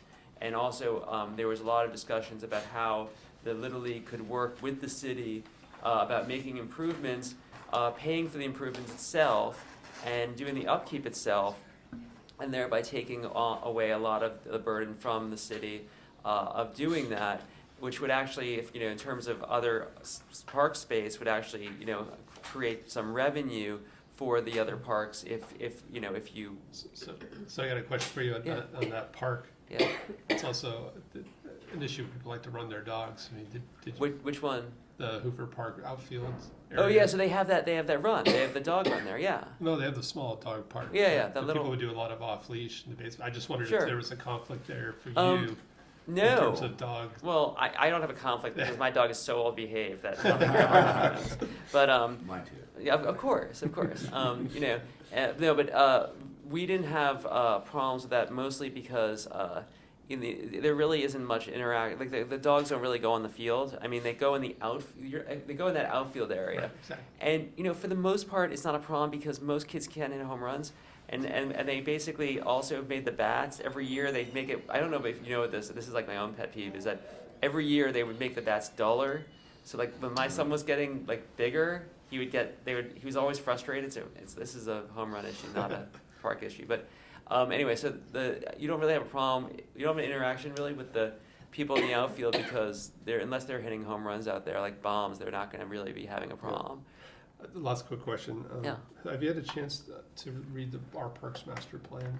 I have, and I think we've established last time that my memory's not as good as it used to be. So if you ask me something specific, I apologize. No, I'm just curious if you have. I have. Yeah. I've read it, and I think there's a lot of really. I think that the parks are a really good place for everyone in the community to come and basically interact and basically share experiences that that I've had. So yeah, I have read that though. The answer is yes. Allison. One of the things in the Parks Master Plan is dog parks, obviously, and restrooms. Any thoughts on trade-offs or priorities between, I guess we'll say, pets and people? Yeah, I mean, there is definitely like a canine human thing going on, right? Where it's like, people want more dog parks and there's more amenities needed as well. So, I mean, from one point of view, I think that it's important to have the dog parks because otherwise what you're going to have is exactly the problem which we were discussing, which is if you don't have designated dog parks, you're just going to have every place be a dog park. So why not increase the number of dog parks so that way the conflicts, potential human, canine conflict is reduced, which would be a great idea, I think, if you could do that. And so that's one way to do it. The restrooms, my experience with restrooms is not that there aren't enough, is that they aren't always open, if I remember correctly. And I don't know if that's the case, but my recollection is that they're closed on certain times, so you'll have situations where like a baseball game would be going on at Hoover, for example, and then you'd have the fact that the bathrooms weren't open, so then you'd have to figure out where the kids are going to go, and then you have to run them over to like somewhere else, and that would be problematic. So, I mean, clearly there has to be a balance, an equilibrium between the two.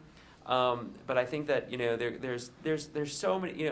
Palo Alto is such a dog-friendly place that I would hate to see there be like people feel like it's not, and everybody has everybody. From the young to the old, everybody here, I think, has a dog as part of their family. So, it's not really just like a human canine thing. I think it's also just like being inclusive of those people who have dogs, which I feel like is everyone. I mean, at some point. Now I'm feeling guilty. Yeah. We should. We can agree. Yeah. Hey, let me ask you a question, which is, one of the things that the Parks and Recreation Commission has sort of spent a bunch of time, you're going to laugh, right, is, the issue of pickleball versus tennis, which is you have a certain amount of courts, and there's some people who want to play pickleball and other people want to play tennis and so forth. So how do you approach contention like that? Right? Well, because there's limited space. Oh, no, of course, and I mean, there's always, you're always competing for limited resources, right? That's the nature of the parks, in a way, right?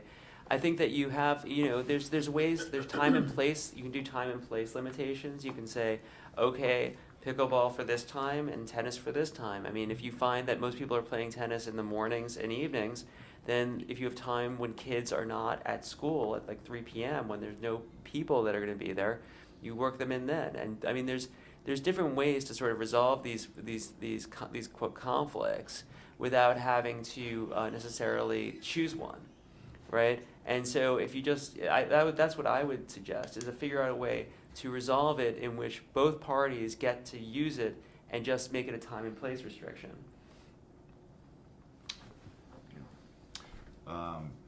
So we have 8 seconds left. So thank you for coming in. If you want to wrap up or conclude. Yeah, I would just anything say, like that. thank you for your time. It's always a pleasure to come here, and over time, so thank you. Thank you very much. Thanks.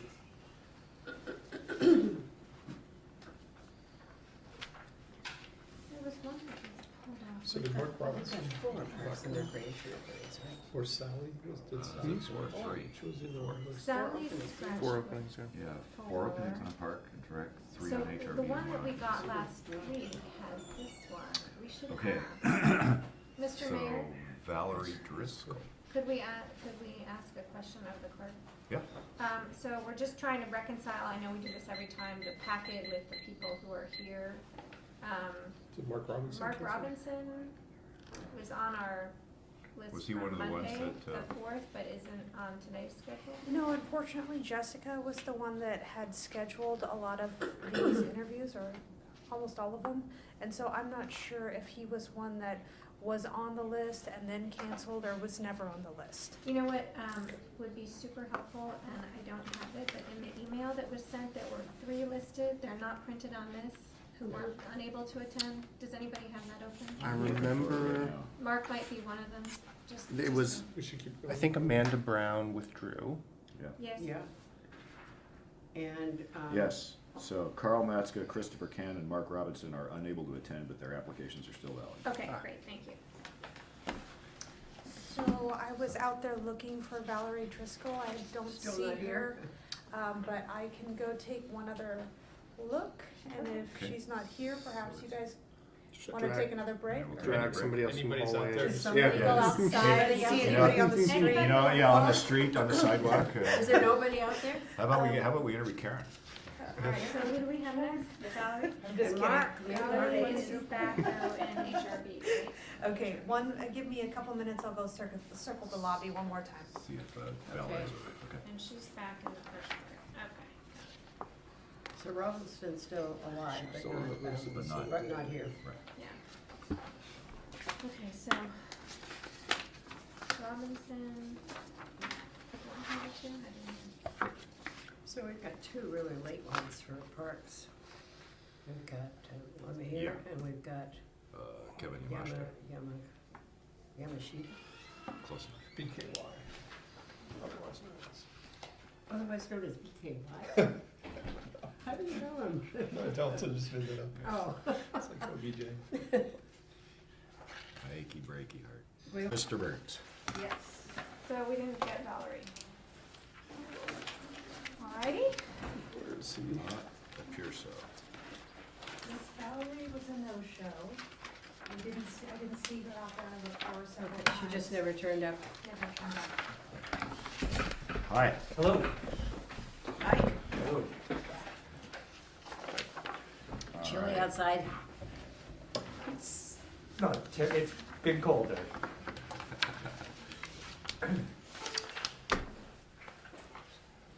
Thank you for volunteering to do this and for joining us tonight and being interested in this. We have, let's see, this is, wow, we have 15 minutes for PTC.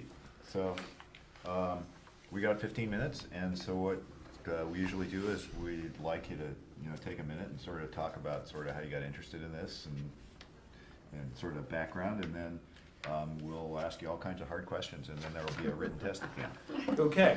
Except for the written test, but okay. Well, I was actually born in Palo Alto and have lived here all my life, except for college, and worked at a local Palo Alto company, so I'm definitely familiar with the city. And now that I'm not, I just I retired a couple weeks ago, and so I'm looking to maybe just do something to give back or be part of the community. All right, go ahead. So, welcome. Thank you for applying, and nice to meet you. So, I mean, something that's often been I won't call it an issue, but an item on the planning commission is like, how much do they advise you to council? How much do they go out on their own and you know, like, blaze a new trail? And you mentioned in your application, you know, moderate growth, keeping the character of the community. And I just wonder, like, what does moderate mean, and like, how should the planning commission do that? Yeah, I mean, that's a great question, and I actually wondered also at the economics of what's going on, because it seems like they are building a lot of buildings in Palo Alto, and I do wonder, is there so much demand for office space and things like that that's going to sustain? So I actually wonder, I mean, I'm not totally answering your question, but I wonder if that's going to be a moderating factor too, is just because it seems like there's a lot of vacant buildings and things, and, you know, especially, I live in South Palo Alto, and just seems like there's a lot of office buildings springing up. So I also think that's going to be a factor in moderating growth somewhat. And it would be interesting too if the economics change to maybe have more housing. But yes, I don't think that Palo Alto should look like Manhattan, but you know, things, you know, like putting a big housing unit at Fry's or things, I think will be good for the community. Cool. Thank you. Tom. Yeah, so a couple of questions. So why are you interested in Planning and Transportation Committee? Well, I do like transportation too, and I figure not to bring up, but I think the grade separation thing is fascinating, just because it's such a volatile issue. And I've been following those meetings and things like that. And as I say, I think the way the character of the community and especially like El Camino South and California Avenue, I think are very interesting in terms of what they're turning into and what they're going to turn into. And things like that. So yeah, I was going to ask you about grade subs. You said have you been going to the meetings? I have. And so what do you think about the process and the options? Candidly, I think it would be good if a decision was made and they did it. I realize the problems of doing that because, you know, a lot of people don't want an elevated train going through Palo Alto. But it seems that maybe that would be the answer. And I just went through Churchill Avenue to get here, and you definitely think about that when you go through there. You know, is that going to be closed? Is you know, and what y'all are going to do with Palo Alto Avenue is going to be very interesting. And but I'm not sure. I mean, I'm glad you got rid of the subway concept because that just seemed a little too expensive. And then last question for you. I saw you're on the Pathways Committee in Barron Park, I guess, right? Yes. Yeah, so can you just talk about that and the interactions with the city? So what we're doing right now is we're trying to make a list of you know, so there's an old railroad that used to run through Barron Park, and the Southern Pacific gave it to the city of Palo Alto, and they made it into a bike path, which is really it's just a great thing to have in Barron Park. And so we're working on making a list of maybe some improvements to it. A lot of people think that the bikes and scooters and things scream by them and terrorize the people who are walking and things like that. So we're trying to make a list of recommendations and improvements. And one of the things, you know, for example, is it's only 8 feet, and I guess all the other bike paths are 12 feet or something like that. So would that help, you know, help the etiquette when people can pass in a wider bike path? But you also don't want really people to pave more of the earth, but maybe that's a good answer. I mean, I don't think 2 bike paths is a good, you know, a walking path and another bike path would be a great answer, but that could be a good answer. I think it could be better signed, and I think the part that goes through Gun is could need a little work. It's kind of, the trees have kind of lifted it up, and it's not in great shape right now. Okay, thank you. Allison. I was going to ask you about the grade separation projects also, but a different angle. What do you think the city has done well in terms of working on the train crossings, and then how do you think the PTC, you know, could help it do even better? If anything. Well, yeah, as I say, I think, and I realize how hard it would be. I think about it if I was in a political position, how hard it would be to tell, especially if you were going to take someone's house or something like that, how hard that would be to do. But I also think it would be really nice to get done. And I think, it's fun. So I went to one of the XCAP meetings, and it was interesting that, people had suggested some things, changes for Embarcadero and everything like that. And I did go over and look at it, and it could be, where Embarcadero goes under the railroad could definitely be improved. Whoever made it 3 lanes or, 1 lane on one side and 2 lanes on the other side, kind of made a long run error. I mean, it's definitely a choke point, and now with the light that goes by Palo and everything like that, it's just terrible. But I do also realize that, widening that would probably be expensive. So, totally different kind of question. In some communities, the planning commission simply makes recommendations and they go off on their own. They don't go before the city council. What do you think of that?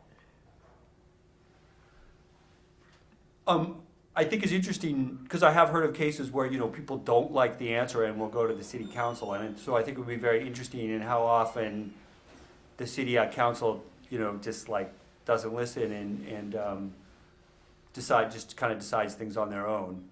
I think and so getting a sense of that I think would be very interesting. To see how in sync the planning commission and the city council are. Sometimes they're way out of sync. I imagine that would definitely happen.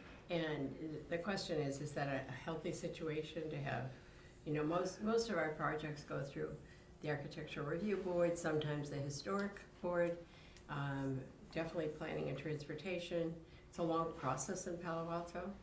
So there are some cities that shorten it substantially, and their planning commission makes the recommendation directly rather than going through the council. So that's why I asked you that. Yeah, and I think it would be interesting because it would seem like you would add no value if they just overrode every single thing you ever did. You would not be adding any value in the process. So I would definitely agree that it would be nice if you could agree, but it's an impossible question to answer because if you felt strongly about something, and the council certainly would have every right to override you. Okay, thanks. Hey, so we have a lot of road projects around Palo Alto, and sometimes, people in the community have strong opinions one way or the other about how those should be done. But one of the ones that comes up is, well, should we, because actually this year it turns out that for the first time in recent memory, our surveys of what do people like least about Palo Alto traffic topped the list, actually even over housing prices by a very small amount this past year. So one of the things that comes up is, well, should we widen roads or narrow roads and so forth? So what do you think, under what circumstances should we think about widening and narrowing roadways in town? Yeah, I think definitely, it's possible that Arastadero is not improved as much as we probably thought when we started that project. But so yeah, I think if something is a major corridor, you have to kind of widen it, and certainly if it's something like Page Mill Road, probably really needs to be widened. And I have heard that maybe from 280 to Foothill Expressway they're going to. Right. But taking it, all the way to El Camino, I actually got to think about what's on both sides of Page Mill. But it probably definitely needs it. Whether you could actually do it, could get the land and do it would be interesting. But I don't think there's a residential problem with that. There are some people that argue, well, if you widen roads, it's just going to bring more cars and it's going to put the problem somewhere else too. Agreed, but I think those cars are already there. But I agree also, a balance of, having, shuttles out of the Caltrain or things like that to help, having a balanced approach is probably great. What about some of these ideas that, one of the things been proposed that University Avenue is one lane in each direction. And some of these ideas are, well, if we could get just enough space and maybe eat into some of the bike lanes and so forth, maybe we could make it 2 lanes going into town in the morning and 2 lanes going out of town in the afternoon, and change do what they do on the Golden Gate Bridge. There's some ideas like that floating around. Yeah. What do you think the issues that we ought to consider, right? as Well, we I mean, think it's about really that interesting kind of because, stuff are. I don't know if San Francisco is talking about just banning cars off of Market Street. And I think that is really an interesting idea, because I'd seen like a plan one time for Santa Cruz Avenue where they were just gonna block all the cars off of it and make it into a plaza. People have proposed that for parts of University Avenue too. And I don't think that's a terrible idea, but you would have to look at where would the cars go then if you did that. And I think that's one of the problems with Churchill. If you're running 4,000 cars a day through that, or whatever, 9,000 or whatever they said, what can you really actually close it? So I think, in an ideal world where there weren't cars, I think University Avenue not having cars at all would be nice, but that's probably not realistic.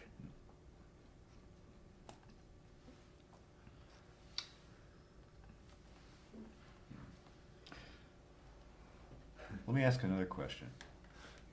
One of the things that comes up it's come up consistently actually for years, right? Height limits. Some people want to change them, other people don't. This kind of stuff goes in front of the Planning Commission and it goes in front of the council and so forth. How should we do a good job of grappling with that one?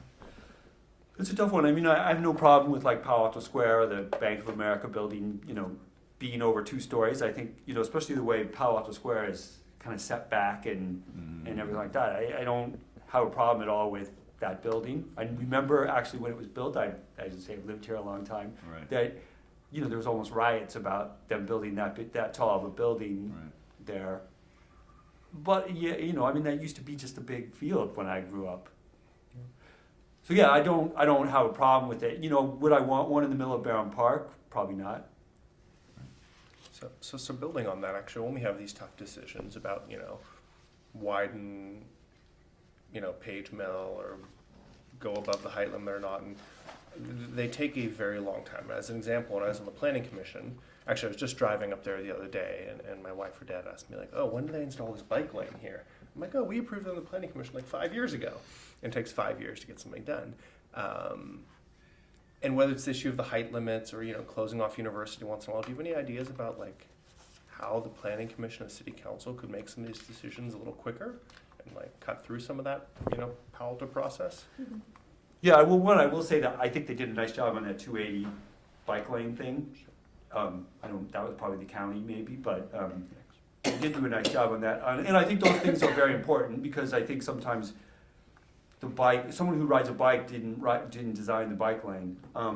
Sorry, that's a little bit of a tangent, but yeah, I mean, I'm just a believer in kind of getting things done, and just trying to not just making a decision, because sometimes I think not making a decision is making a decision, and I think sometimes you have to make a decision. And just to add one thing too, I am a big believer in the electrification of the Caltrain, so I think that's going to be a hugely helpful thing to also get some of the cars out of Palo Alto. Do you have any examples of where you've worked well on a team or with a group of people? So I did work at Varian Medical Systems for 33 years. And You had a great commute. yes. No, and I love the bike path. So, definitely a lot of cases where I was working on projects and things like that and working with others. I mean, in a corporation like that, you have to get things done. They're not, you have to make decisions to get things done. So yeah, I've worked on things of putting in expense reporting systems and, implementing some new systems there that definitely were, getting IS involved and a group of people and getting it done. Okay. So we are actually, in fact, have used up our time. And so you want to, any closing remarks, or we'll thank you for coming in. No, and thank you very much for this opportunity, and it was I've seen you all kind of far away, but it's interesting to be this close to y'all, so thank you very much. Most of us look better far away than Yeah, no, you look great, close, but actually, so, Thank you for applying. yeah, no, I really appreciate it. Thank you very much. Thank you. Thank you.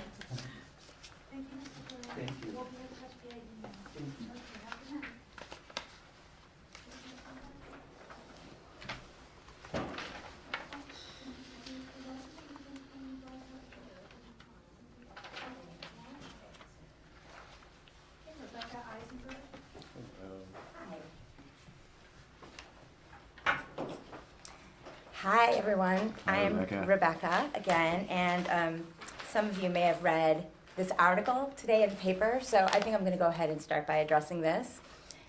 It really has been curious to me why so many appointees to various commissions, especially the planning commissions, are also huge contributors to the majority of people, who sit on the commission.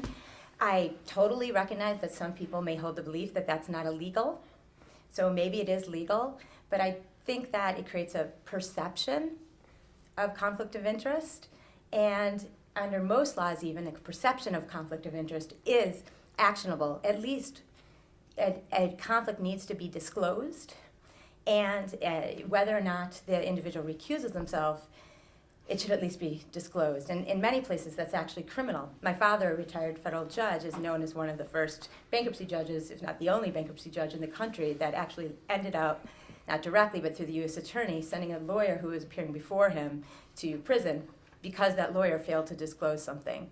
So I take disclosure pretty seriously, like my dad. I also want to say, in response to Mr. How do you pronounce your last name? Is it Du Bois or is it French? It's Du Bois. Du Bois, that's what I thought on the way here. To Mr. Du Bois's point that it's not a conflict of interest for Mr. Woldfogel. Please forgive my bad pronunciations. I'm a reader, not a listener. I mean, I listen, a speaker. I'm a visual learner, not an auditory one. Anyway, the conflict of interest, the financial interest, actually belongs to you. When you receive a payment of $10,000 from some individuals and also from the PAC, Palo Altons for sensible zoning, that it looks like a quid pro quo when then you vote for the person who gave you that money for a commission seat. Again, I'm not saying that this was causational, and that can never even be proven, right? But it's a perception, and I believe that that perception erodes public faith and public trust in the city council, and I think people are impacted. I also want to say that I do think that Mr. Woldfogel has a financial interest, despite what you said. I did just a little bit of digging about who are the biggest contributors for Palo Altons, for sensible zoning, and it was remarkable how many of them are former or current trustees of Castellea. Castellea, as you know, is an applicant before the city council and the planning commission. And it seems to me that, as I'm sure you're aware, a trustee actually does stand in the place of an organization. So when Mr. Woldfogel was a trustee of Castellea, and you all put him on the commission, and then Castellea appeared before the commission, and Mr. Woldfogel did not recuse himself, I do think that was a conflict of interest, because as a trustee of Castellea, he has a financial interest. Castellea, if they actually were fined what they should be fined, if the law were enforced, Sorry, go ahead. all right, if Castellea actually were fined what they would be fined under your own code that your organization wrote, the municipal code, the fines actually amount to $500 per violation per day, not $500 a day. In San Francisco, it's $1,000 a day. So really, the applicants here have a great deal when they violate their own zoning permits. So really, if Castellea at one point were 50 students over their zoned, plan, their permitted use of the space, they actually should have been fined $500 times 50 per day, which is $1.5 million per day, not $500 a day. And if there are 200 instructional days per year as per city council records, then that would be, well, I have this in my notes, but we know it's 1.5 times 100 is $150 million, $300 million a year in violation of the CUP. And I have in my hand actually a letter from the Planning Commission in 2013, where the planning department, where it said that if Castellea didn't come immediately into compliance with the conditional use permit, its entire conditional use permit would be pulled. Not just that they wouldn't be able to apply for a new one, but that it would be pulled. Now, this is 2013 that this happened, and it's now 2019, and nothing has happened. And in fact, Castellea's response to being in violation of their permit was to ask for a new permit that allows them to have twice as many students. Now, why do I care? I care not because I hate Castellea. As I put in my application, won the only prize given to undergraduates at Stanford for writing about the value of single-sex education. Do you want to ask a question? Yeah, so I believe in all women's education. I believe it's extremely useful. But also, I've become very active in the PTA and the PTAC, which, as I'm sure you're aware, represents the 12,000 public school students in the district in the 17 public schools. And Castellea's existence on that lot harms each and every one of our students. How does it harm? Well, Castellea doesn't pay anything into our system because it's tax exempt. Yet, it uses tons and tons of resources, which requires, if Castellea puts 1,000 people and students and staff into that area, all the other taxpayers' money that went into the pot has to be spread that much more thin. Now, there have been a lot of false alarms of lockdowns at Palo, and they have freaked me out because my son is going to go to Palo next year.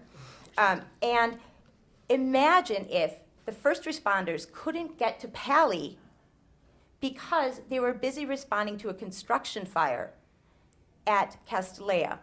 And Castellea, even though it's not public and it's not open to anyone in the community, does not pay taxes due to a tax loophole that organizations like Castellea created. And I believe that public schools are more important than prestige associated with a private school. And that's why I care so much. Any questions? Thank you. We do have some people who want to ask you questions. Allison first. Ms. Eisenberg, thank you for applying. I was interested to read in your application about shuttles. So I wonder if you could talk a little bit about your interest in shuttle buses and how you think the PTC might be able to help with this. Well, I'm sure as you're aware, because you sit on the city council, shuttles were something that has been promised by the city council to the community of Palo Alto now for decades.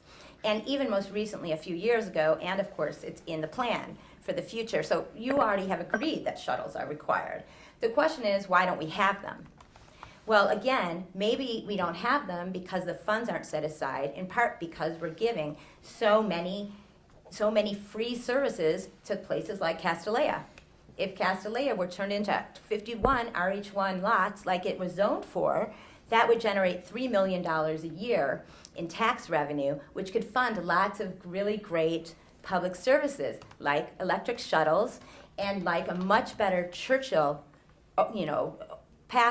overpass like that what is currently on the table today. We all know we can make that Churchill area extremely beautiful if we spend enough money on it.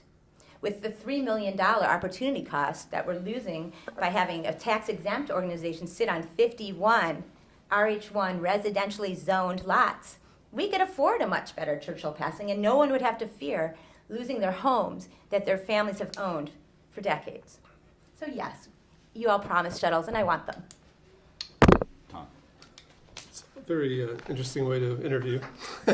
Well, So my I just other wanted ways to- haven't been working, so I might as well try a new approach, right? So I just wanted to respond. So I didn't see the newspaper article, but I do know the city attorney has told you, and I'm sure you know, that Yeah. the California Fair Political That's her Practices Act- position. Yeah. It's the law. I It's believe. actually, we can disagree about what the law I'd is. like to Are give you a the time. lawyer? I listened to you talk. Okay, yeah.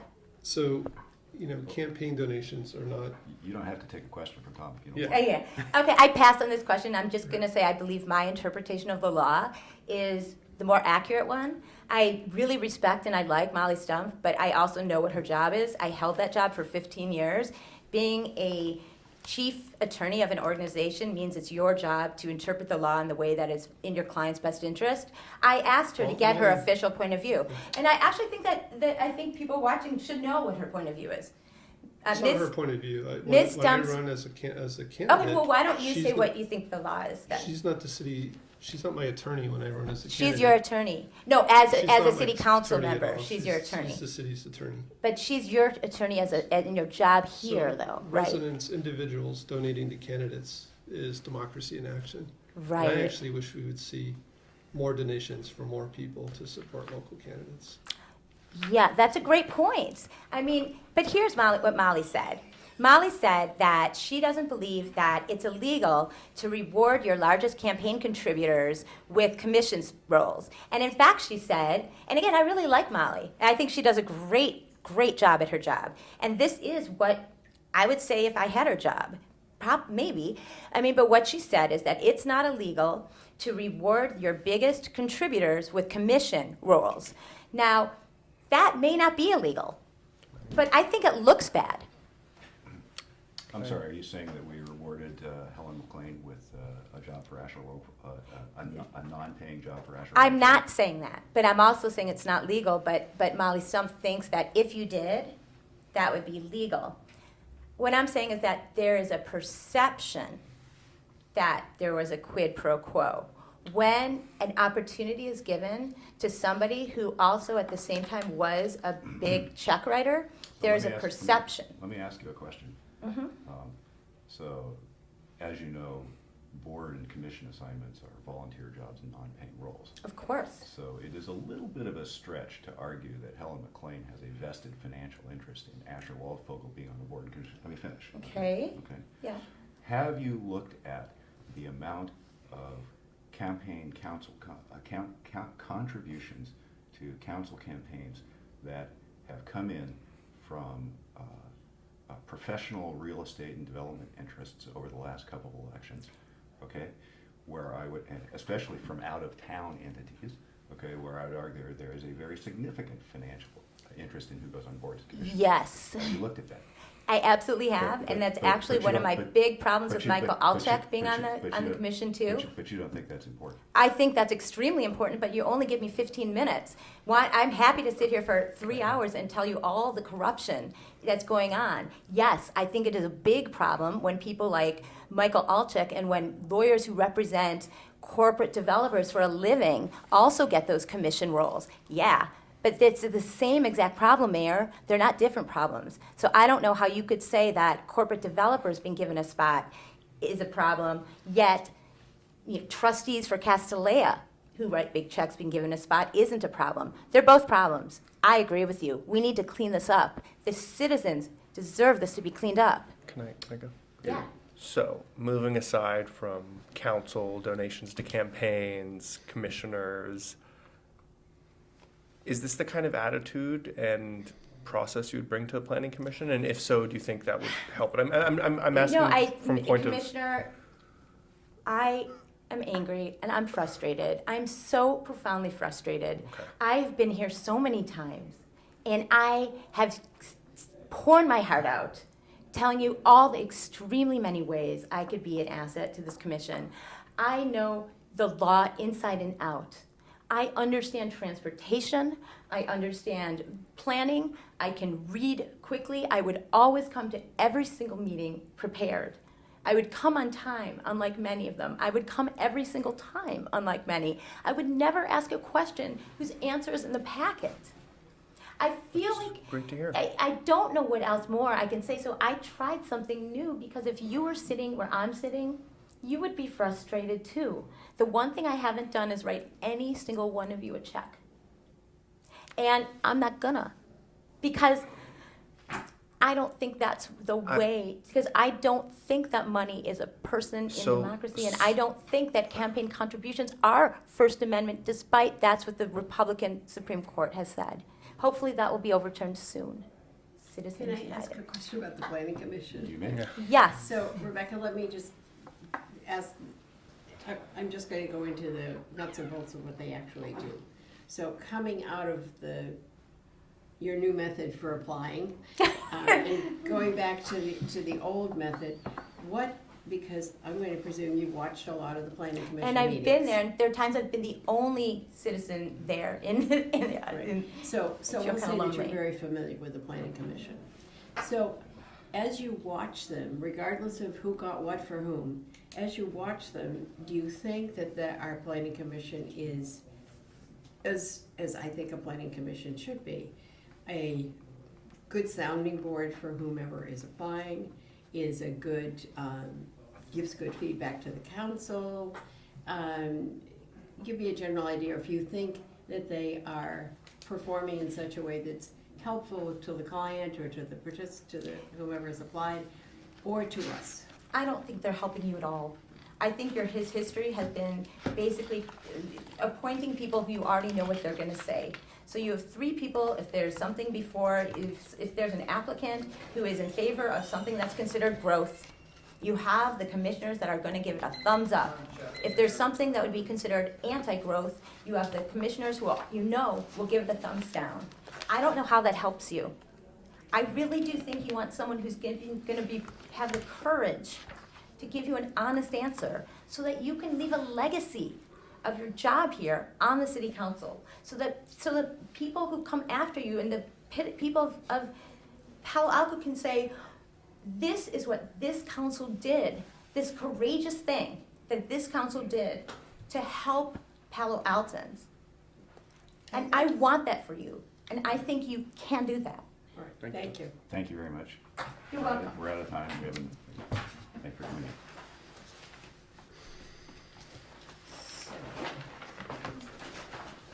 Kim is the next person. Angela Evans. Thank you. You're welcome. Have a great day. All right, bye-bye. I'll tell you. Angela Evans. Here. Are you folks ready for her? We are ready. Angela, welcome. Come on in. Hi, thank you for coming in. Thanks for having me. So. Greetings. We have, set this right here. We have, so first of all, thank you very much for applying and come in and see us tonight. We have 15 minutes, and so we're going to ask you to maybe take a minute or talk a little about your introduction, why you want to do this and all so forth, and then we're going to ask you all kinds of hard questions. Okay. Sounds good. So, thank you. Great Wednesday night. Because I don't know all of you, I'll give you a little bit of introduction, background. So, you know my name, Angie. I live in the Crescent Park neighborhood. I'm a renter. We live in a single-family home over on Newell Road by the Newell Road Bridge. I had 2 kids and a dog. We moved here in 2014, so we have not been here that long, but immediately started our family when we moved here. So it feels like a pretty special place for us.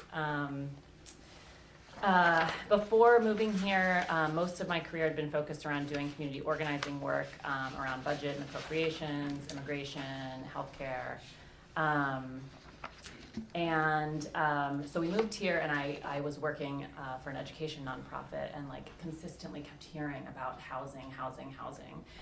So shortly after leaving for my maternity leave with my first daughter, I sat down with a few organizations and was like, tell me more about housing. What's going on here? What are the problems? What are the solutions? My master's was in social work, focused in social and economic development policy, but I wasn't an expert in California housing policy or local policies. So I wanted to kind of understand. And the first thing that I got involved in was the Measure B campaign in Mountain View. I wrote the campaign plan for and helped to pass the first rent stabilization measure in a decade in Silicon Valley.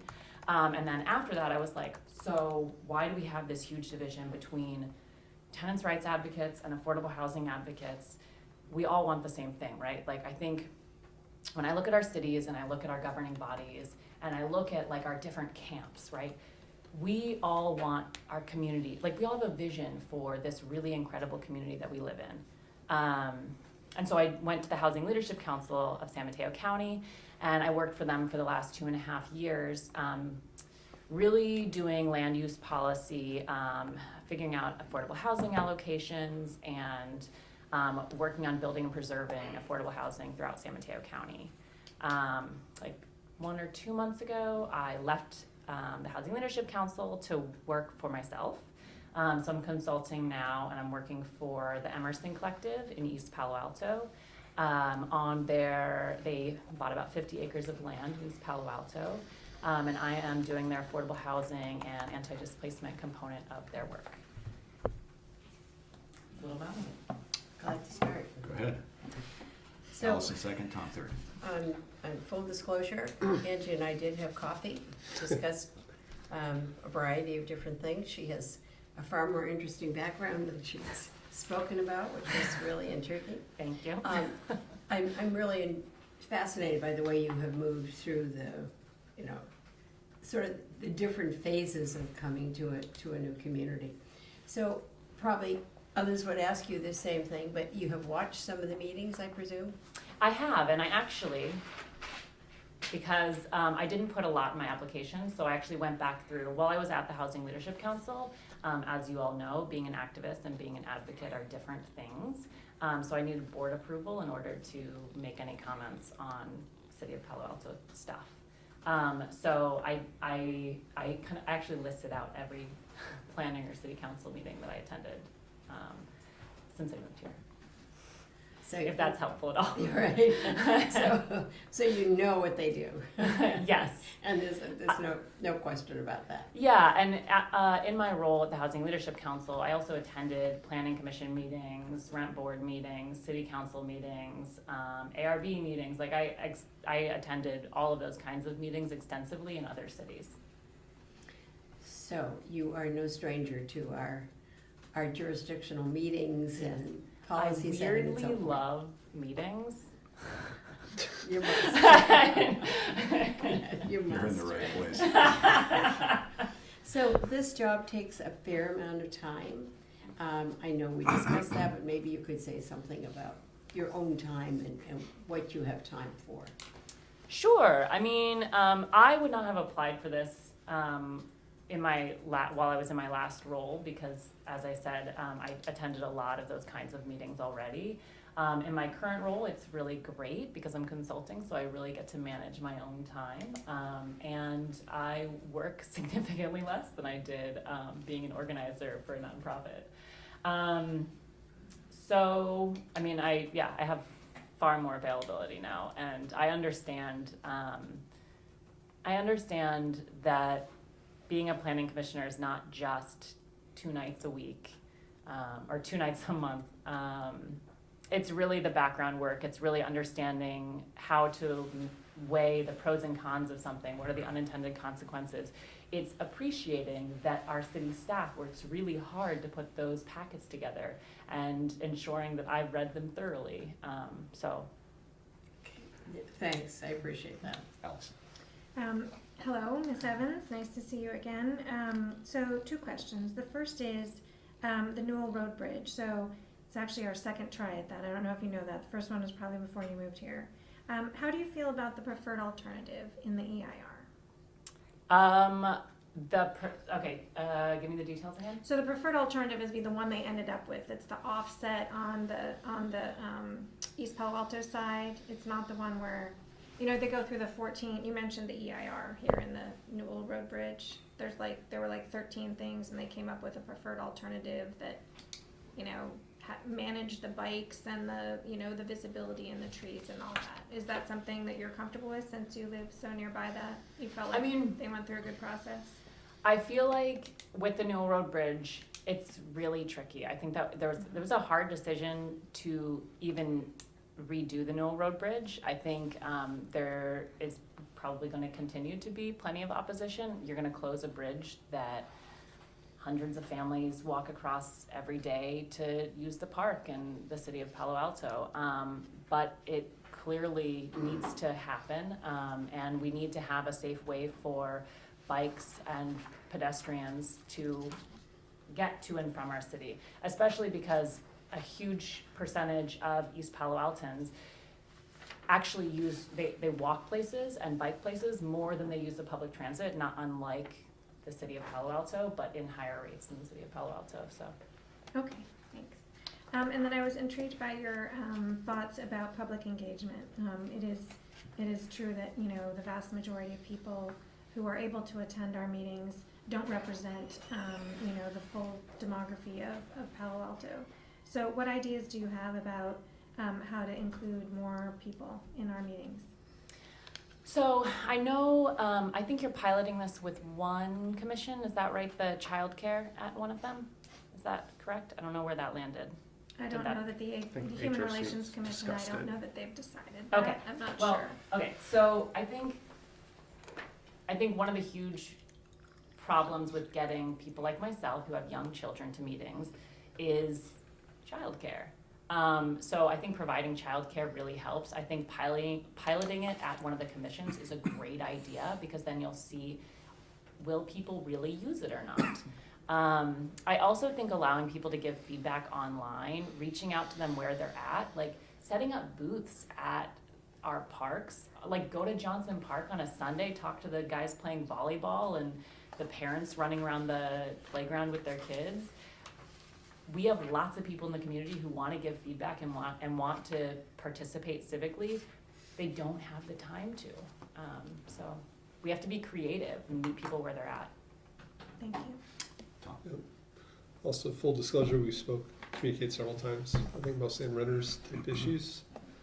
I'm just curious, have you had a chance to read any of our comprehensive plan or any of the Palo Alto planning documents? Yeah, so after I filled out the application, I went through, and I read through the city charter, the comp plan, some of the transportation plans, a number of documents on the website related to our transportation work for 2019.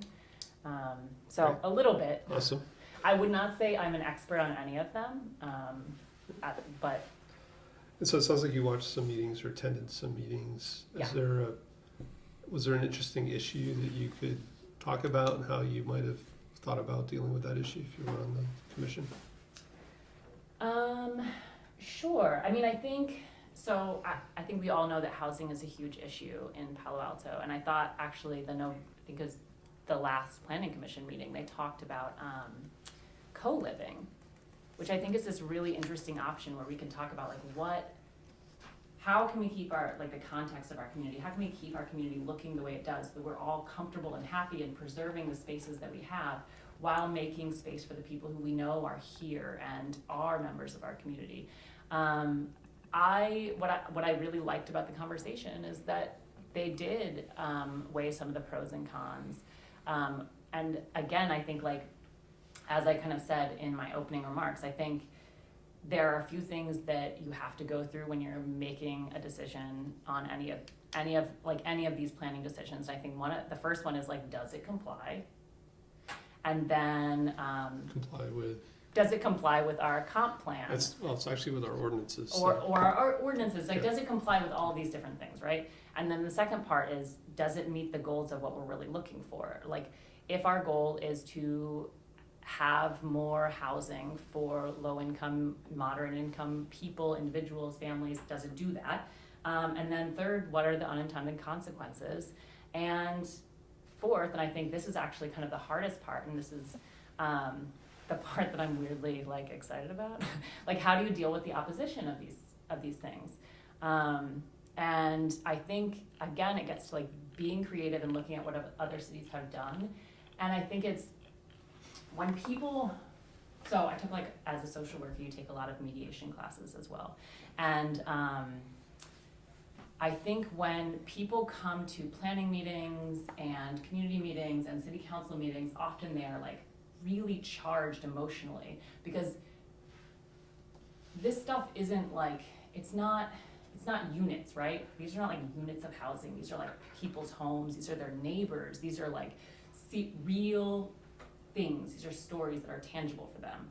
And so how do you kind of deconstruct that emotion and find what's the real challenge? And I think, I don't know how closely you follow East Palo Alto, but last night I think was like a perfect example of coming to a creative solution.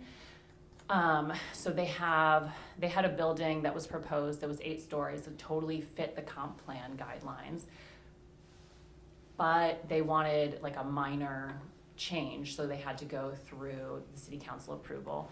And they didn't get it the first time because people were like, I don't want 8 stories, this sounds terrible.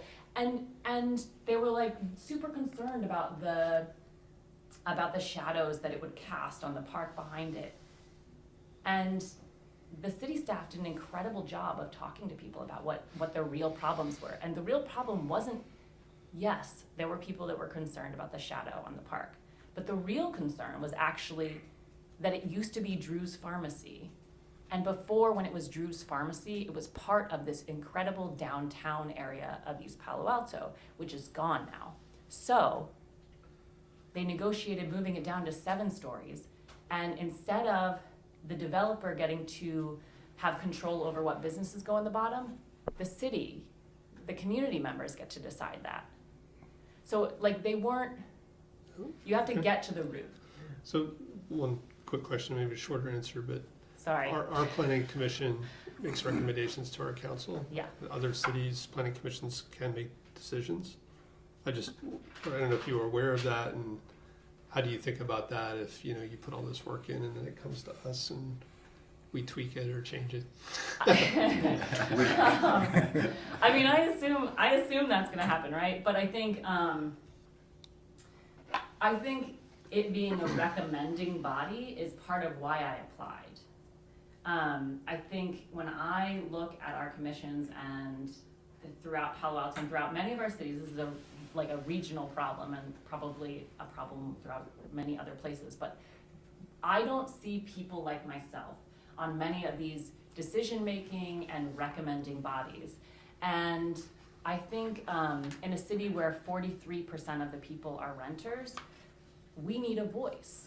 And I may not be like a Stanford graduate or a lawyer or a CEO, but there are a lot of people who are like me here in Palo Alto, and I think we need a voice so that we can help to build the future of our city. Do you see your role in the planning commission to be an advocate or to work together with the others on the commission to kind of No, try to solve absolutely problems? working together on the commission. Yeah. I mean, I think it's not.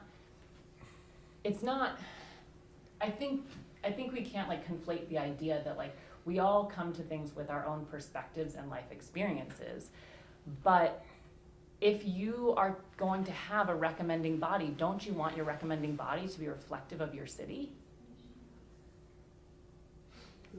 The answer Sorry, is that was a Good point. rhetorical question. And we're out of time. I'm sorry. If I apply again. That's a good answer. So we're out of time. All right. Thank you very much for coming in. If you want to take a couple seconds and sum or close or anything like that, or we'll wish you good night. I took up enough of your time. Thank you. Thank you for considering me. And I know there are a lot of really well qualified candidates. So thanks. Thank you very much. Thank you. Thanks for coming.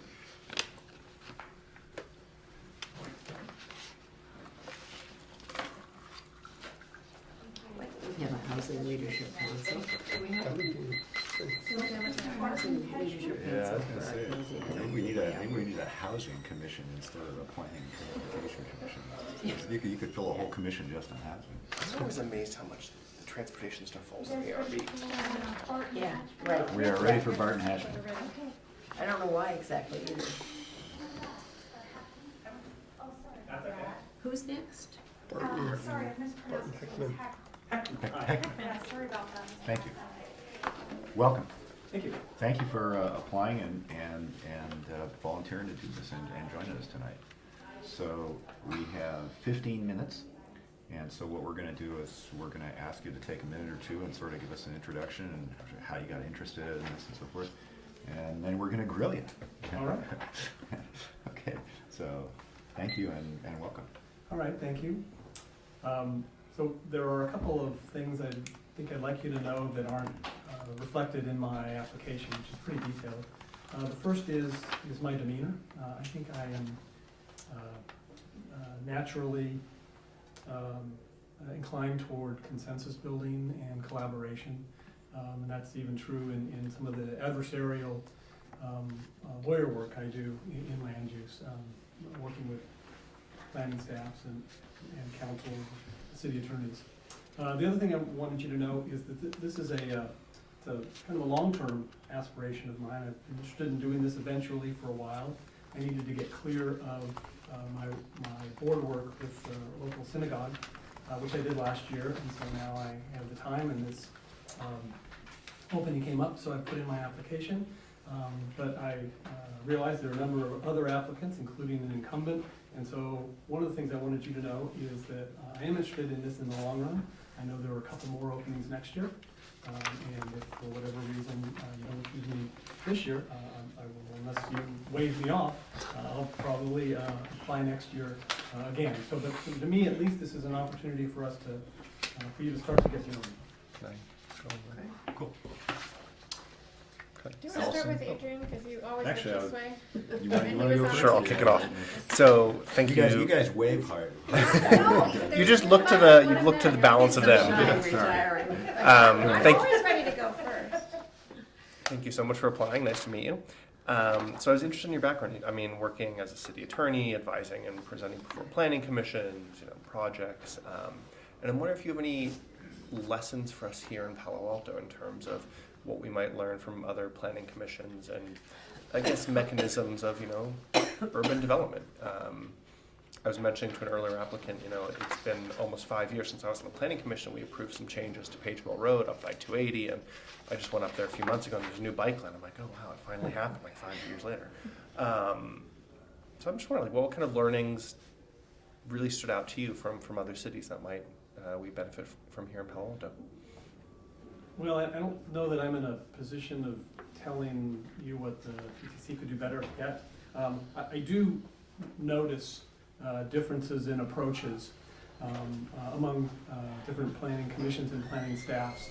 And I would think over time, first I want to get to know how things operate with your commission, and then I might have ideas. But for example, one thing I really like to see when I'm appearing in the city is I like to see planning staff deliver a very balanced planning report that really tells both sides of the issue, not just perhaps the side that the staff is recommending. I think that's critical for the decision-making bodies really to have the whole picture and not have it filtered through staff. And so that's something I have commented to city attorneys on when I feel it's imbalanced. Thank you. So whenever. Awesome. Tom, Liz. Thank you so much for coming this evening. I was interested in the part in your application. You did talk about being collegial and respectful, so that was there, but thank you for reiterating about your demeanor. Could you give us an example from your work experience of a time that you were working on a controversial topic and you were, able to work with people to get to a conclusion? Well,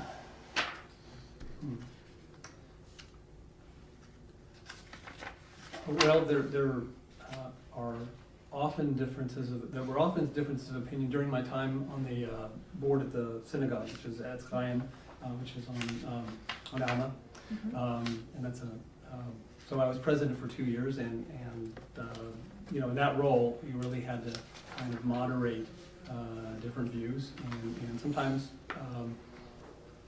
one or more members of the board would have clearly a minority opinion, but oftentimes what you find in those minority opinions is there is some nugget that can actually improve the majority view, and I'm not immediately thinking of an example, but it happened over and over again where we ended up with a better product by taking the time to listen to that view and work it through the board. Thank you. The other just quick question would be, I'm not quite clear if you still have your law practice, and I'm wondering if there would be any possible conflicts as a result of that. I do have my law practice. It's very active. It's possible. I haven't had a Palo Alto client since about 1992. I can't explain that. I don't know why, but I'm well-known south of here, but for whatever reason, That sounds like it should be sufficient. Okay, but having said that, I would say that it's possible. I represent some large clients, and it's conceivable that one of them would have a Palo Alto project, which could create a conflict. So, But it hasn't happened in 30 years. yeah, 92. Yeah. Well, The that was- website says no Palo Alto, no. Yeah. That was Go actually ahead. the first question I had, so you took care of that one. But you did say you have an active practice, so do you feel able to make the meetings? Having been synagogue president for 2 years, which has 4 regular monthly meetings, always on call, and a variety of other obligations, yeah, I'm confident I think this will be less work. I wanted to touch on something a little bit different. I saw you mention traffic in your write-up as well, and particularly traffic impacts for CEQA. And it seems like we get these reports, and every individual project has no appreciable impact. So I just wondered what your view was as an attorney, the way that traffic measurement is done for projects, and how you think about that.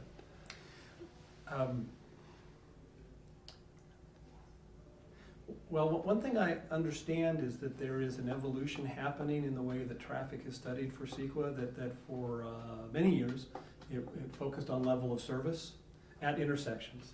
And in more recent years, it's become recognized that isn't necessarily where the traffic impacts are. That's one place where they are, but it doesn't really tell the whole story. And so I haven't actually had a large project since I've been hearing about that change where I have that kind of traffic study.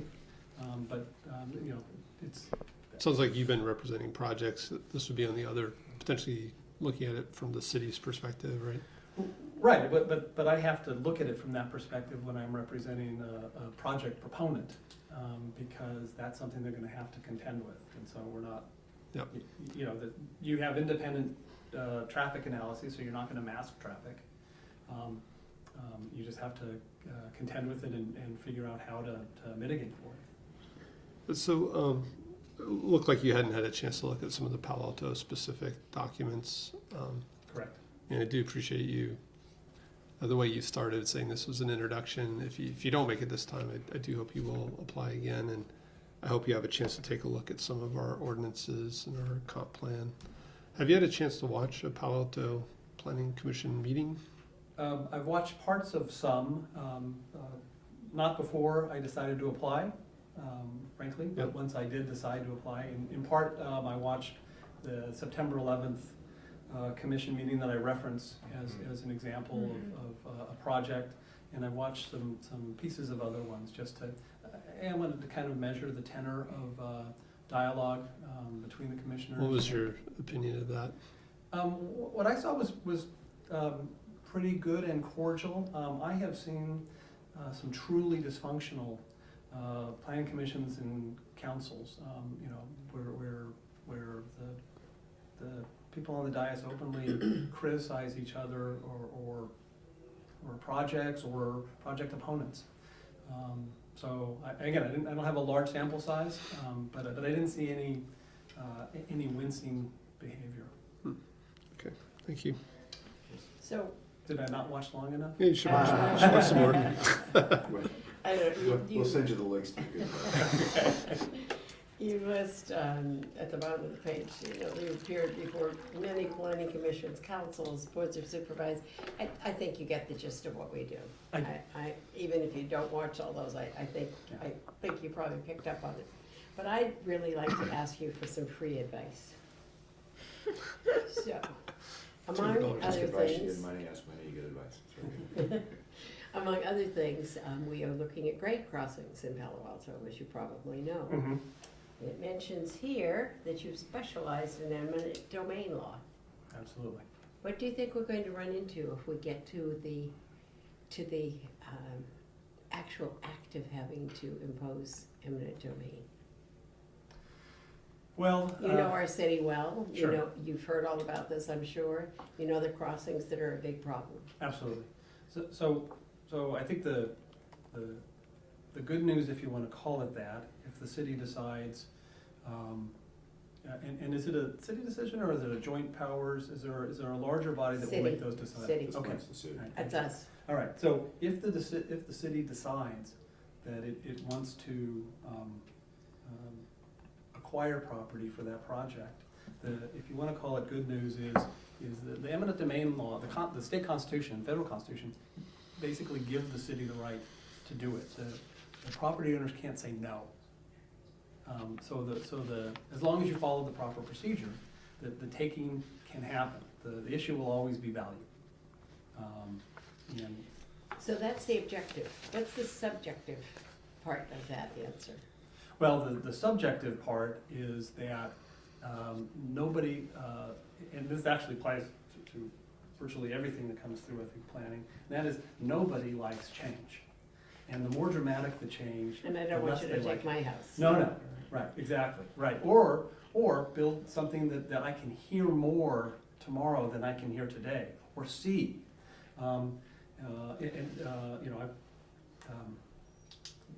There are a few things people are more passionate about than their homes, and keeping them, the way they are, the way they were really when they bought them. And so I think that there's going to be some strong reaction along those lines. You're destroying our neighborhood, you're ruining our community.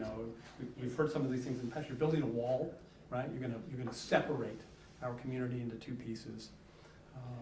And so those are, those, as you say, those are not objective issues, but they're important, subjective, and those are not the kind of subjective things that the new state laws on housing are going to eliminate our ability to think about and to consider. And I think that's good.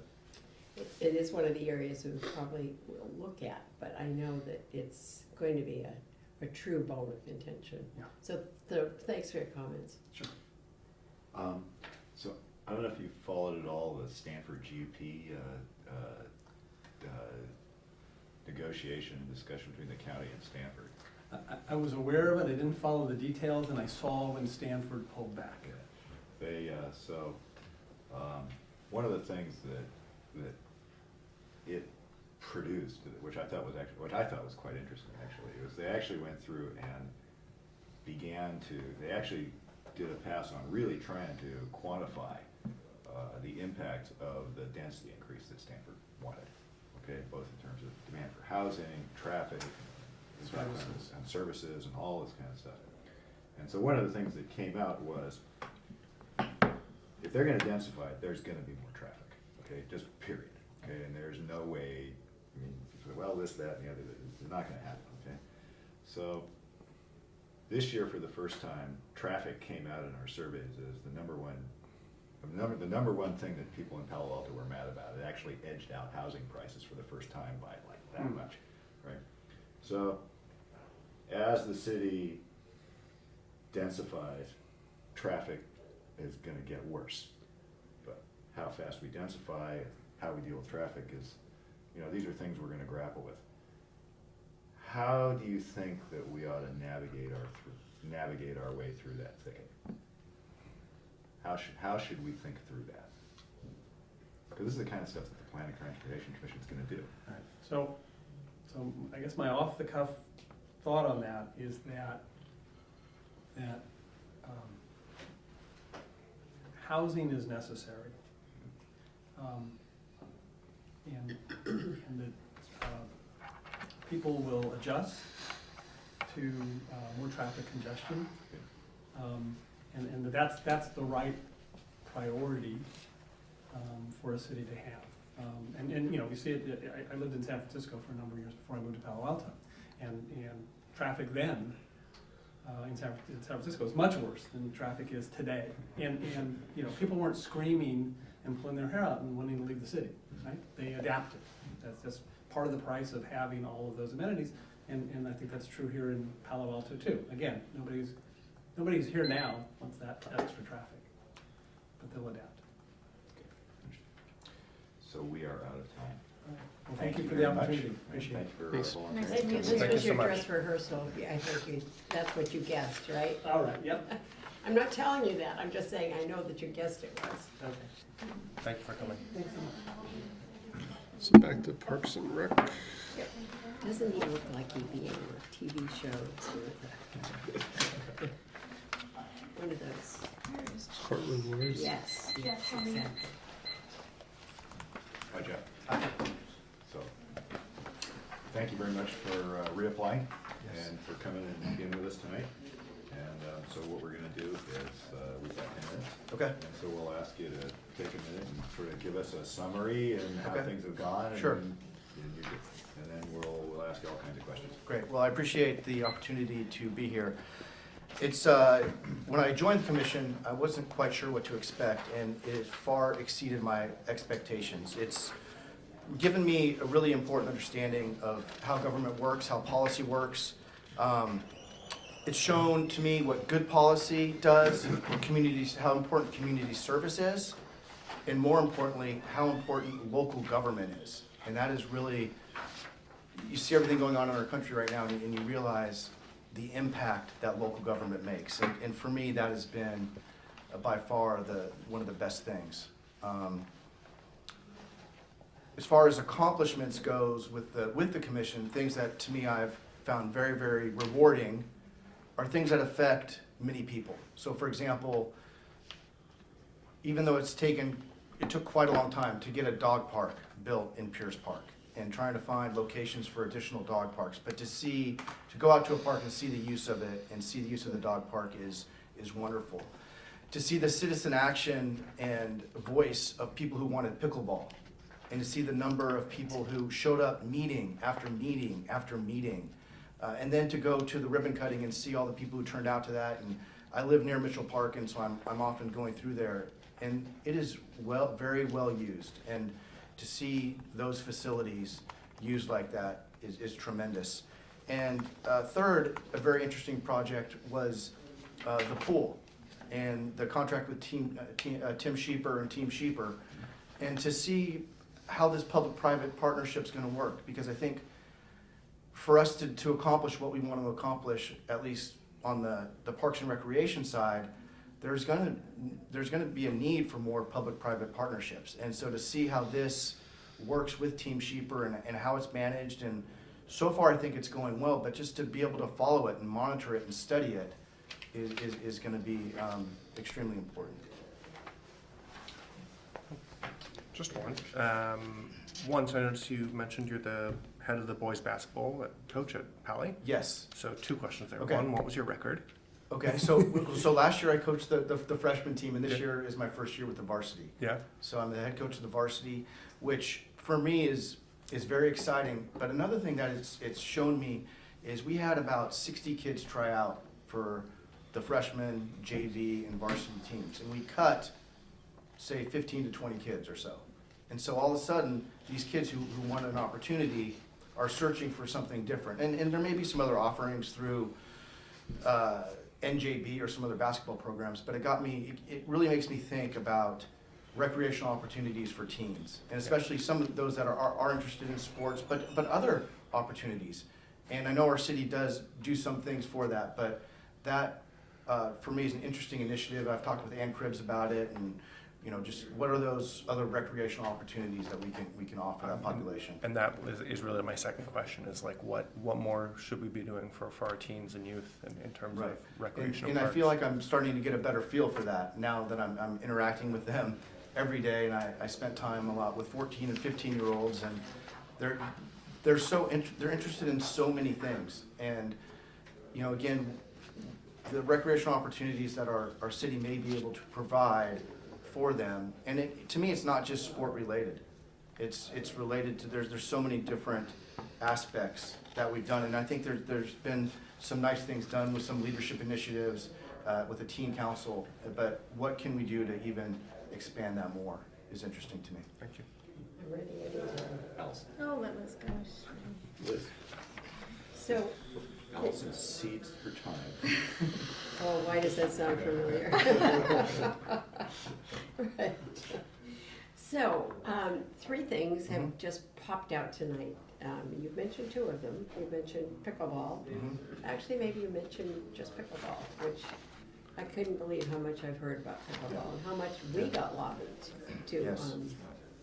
make sure that it happened. It's fascinating. I still haven't tried playing it. So the other two issues are Foothills and the Baylands. Okay.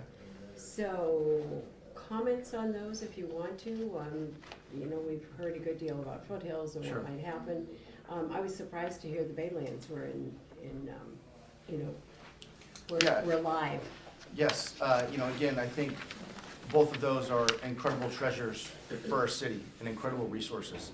And obviously, everything that we can do to preserve them, what we did with the wetlands and Renzel Pond and to clean that out, and the bird activity. Darren Anderson gave a report, I think it was before the last meeting, and it was a very short sample time that he did, and the number of birds that he counted was, I forget the exact number, but it was a lot. It was surprising, the number in a 45-minute sample size that he counted. And you know, there's been talk of doing bio blitzes, and I think that's a great thing to be able to document and figure out what sort of wildlife is down there and when, and those are extremely important. And certainly Foothills Park, and there's, you know, obviously, you know, recently the commission passed through that pilot proposal, which obviously is gonna, you know, is controversial.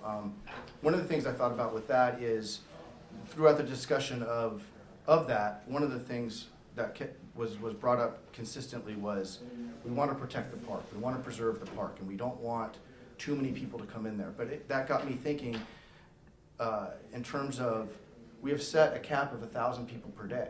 And some of that got me thinking, well, is that a correct number, as an example? If we're really trying to preserve it, is 1,000 people the right number, as opposed to perhaps keeping certain people out? Is it looking at a different cap for that? And what, you know, again, I don't know if that's been looked at or studied very much. It's an arbitrary cap that was put on many years ago. But I am in favor, you know, very much in favor of whatever we can do to preserve those. When we opened up the 7.7 acres, I think that's very exciting, the additional 7.7 acres at Foothills Park.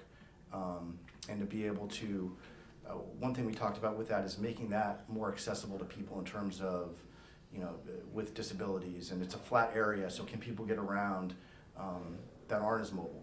And there's, you know, our population, there's a lot of aging people, and is that an opportunity for them to experience Foothills Park in a better way?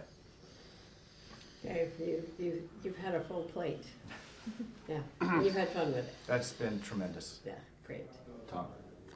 Yeah, thank you for being, I've heard you bring a pretty balanced viewpoint, so I appreciate that. I guess one thing that we don't have is a city gym. Yes. It's been on our wish list for a while. Yeah. Be great if you be guys great. can help move forward on that. Yeah.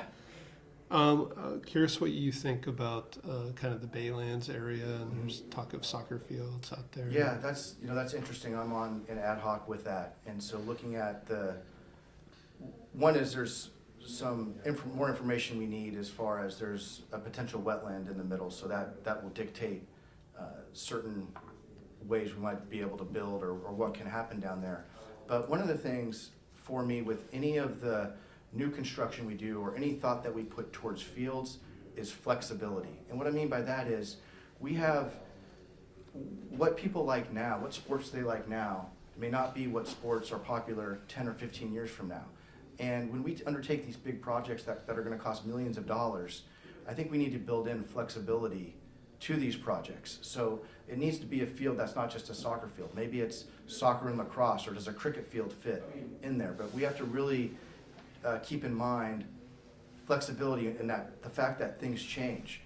There's been, you know, if you have a baseball field, is baseball becoming more or less popular, and how much is that used? And so what, you know, again, what are our goals in serving our changing population, and not just changing population in terms of diversity and age and anything like that, but just people change in what they like to do over time. Yeah, and I also wanted to go back to the kind of the teen programs. I think it's one of the areas where we'd like to figure out what more ways to attract teens. And yeah. So if you have ideas on that, it'd be great to hear them, and hopefully you guys can push some of those forward. Yes.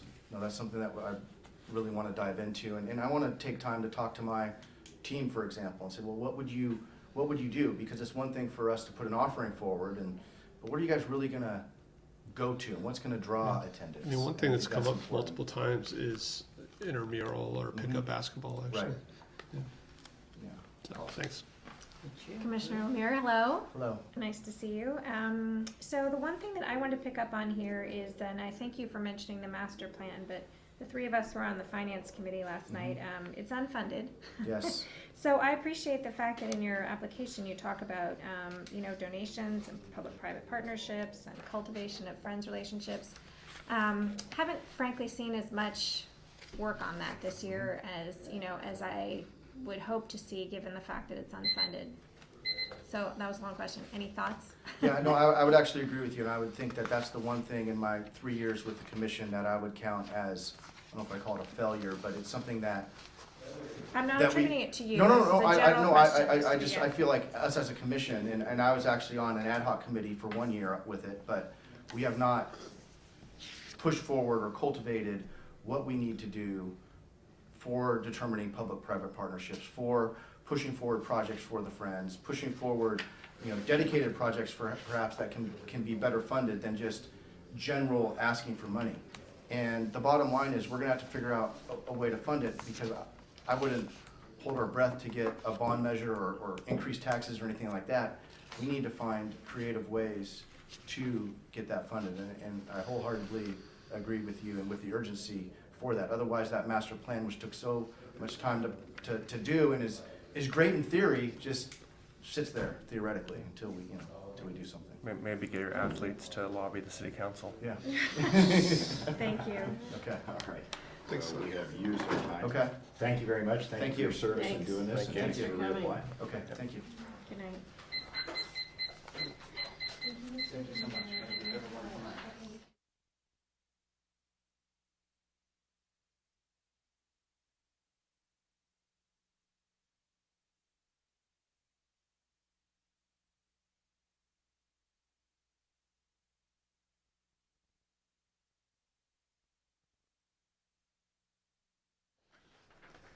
Evening. Good evening. Welcome to Jen. Hi, everybody. Hello. I'm Eric, I think. I'm Randolph Chen.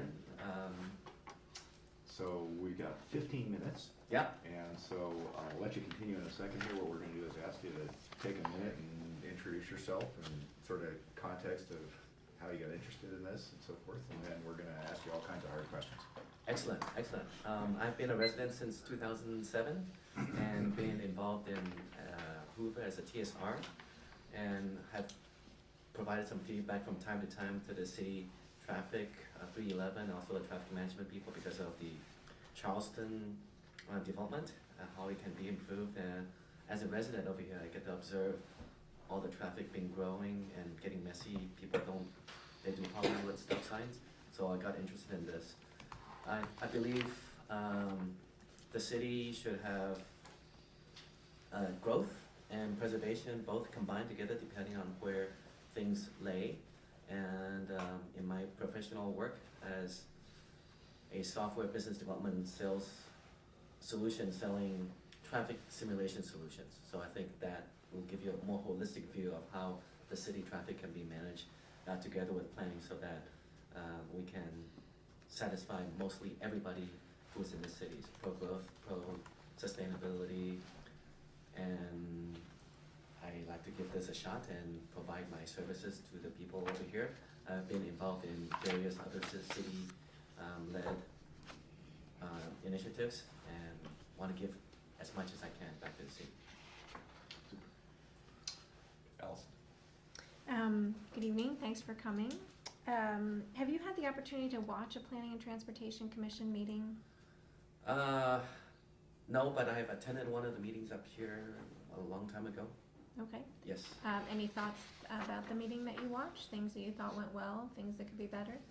The city meetings, things take a long time. Yes. Yes. I am fully aware of that. I used to sell telecom OSS solutions, so it's multiple years of pushing, being persistent, having grit. I think one of the big issues that I kind of pay loosely attention to is the Caltrain underpass, overpass. I'm even thinking about some of the traffic taxi services, Uber and Lyft. They should avoid our neighborhood streets, because one day I was trying to go from my house in Midtown to a friend's house in Palo Verde. I couldn't even get there because of all the traffic were diverted to Lewis so that they can make a left turn on Charleston, just as an example. I hope that answers your question, Allison. Yes, it does, thank you. So thank you for applying. Nice to meet you. Yeah. See you again, Adrian. Yeah, actually, you have applied before. You mentioned on your application you're a cool block leader and a zero waste leader, so thank you for that. 2 great programs. And it just made me think, you know, not too many citizens in Palo Alto are so aware of like what happens at the Planning Commission on a day-to-day basis or week-to-week basis. And I'm wondering if you think, you know, there's a nice opportunity, whether it's through Cool Block or Zero Waste, like how do we get more citizens involved and like in the know about what's going on in Palo Alto? I mean, you had this idea just now about like, you know, Uber and Waze and like traffic patterns. Like, how do we get, you know, whatever's going on out there more in here? That's a very good question. I was thinking probably not for the Planning and Transportation Commission, Cool Block or even the EOS, Nathaniel Ken Duker's organization. They have BPCs and NPCs. They have issues recruiting people to sign up because you have so-called joiners. I guess one of them that you can just go and they join multiple organizations, but you still have dark regions. In Taipei, where I used to grow up as a little kid, they have something called a neighborhood leader. You actually go through an election to do that. So maybe we can do something like that in the election year so that you can make little individual districts. Maybe every 100 households you have somebody like that and can get the word out. Zero Waste by Wendy is very good. Cool Block from Sandra, that's very good. And of course, parcel tax, some of the other things. That is, we have Palo Alto Online, we have city emails, those are great, but the people who are in the know are still in the know. The population doesn't grow, so hopefully through this, the information will grow and get spread out even more. Yeah, thank you. Thank you. Yes, what's involved in being a Dirty Knees member of Gambler's Gardens? That's a good one. That's another City of Palo Alto thing. I'm an avid gardener. I do rain catchment. I keep bees. I do demonstrations. I get my garden on tour. It used to be the Edible Gardens, the Tour de Coupe. Dirty Knees. I volunteer every Wednesday.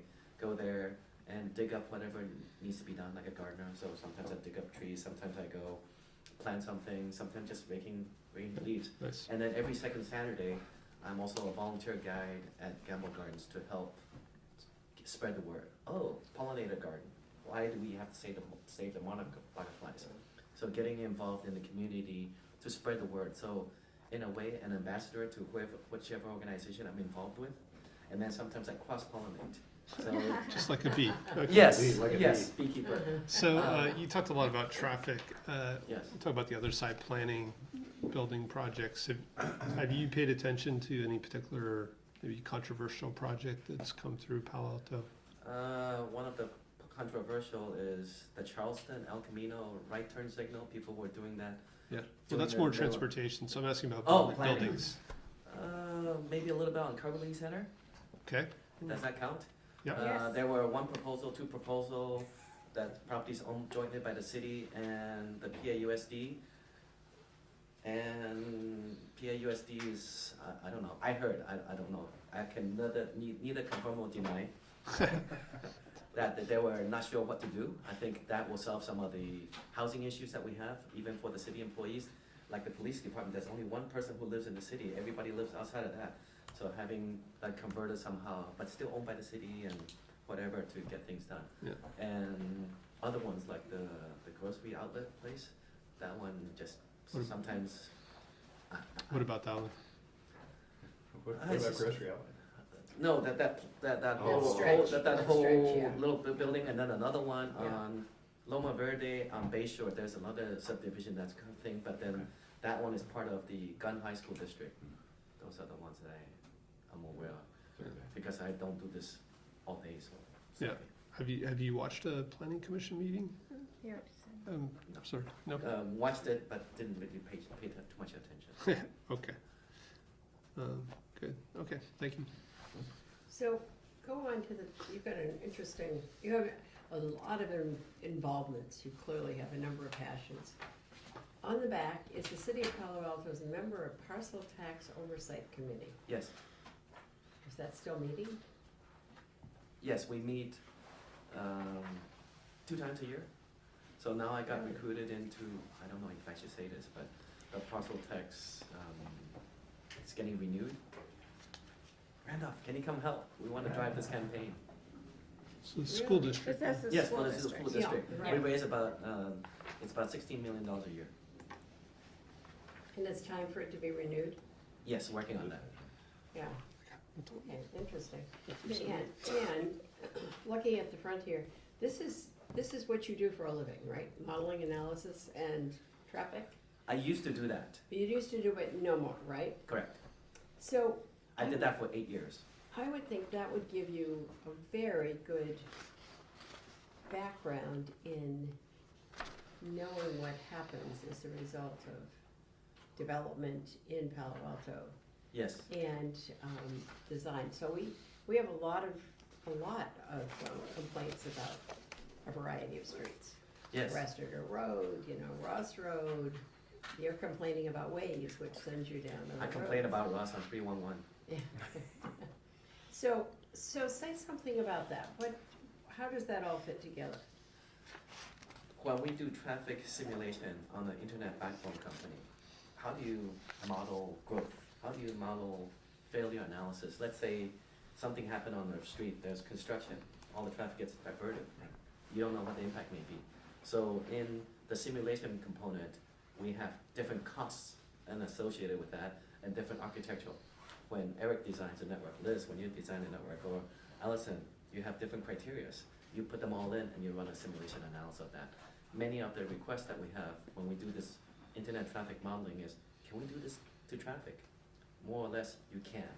And from that, many different locations says, well, we don't want all the traffic to come in all at once, like the Black Friday brownouts. We wanted to stream down a little bit, throttle it a little bit so that we don't have congestion. Everybody's needs get taken care of, if that makes sense. Yes, you're saying you once did this, Yes, I did that for 8 years. but not doing it anymore. I can do it again. I love it. I got really bored. Well, I want to ask, I'm not sure I understood that right. Are you talking about network traffic or traffic as in cars on roads? Network traffic. Network traffic. So one of the things that we do when it's network traffic is when you have a router that's a network demarcation, Yeah. you get to measure Right. what's the inbound and what's the outbound. And then once you have the edge of the network, data collected, then you get to figure out, well, I don't have any other measurement way of finding out what the traffic is running. So you run a demand deduction. You figure out how much traffic is going to this location, to that location.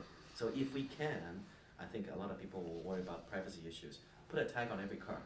When you cross off on Embarcadero, when you cross off in Charleston, Great or on the idea. entrance, and then this way, no privacy issues, then you can see how much traffic is coming, and then run some simulation software to say, okay, well, if this road should be under construction, what's the impact? And everybody, you will reduce the complaints quite a bit, if that makes sense. Yeah, it does, and thanks. It is kind of interesting because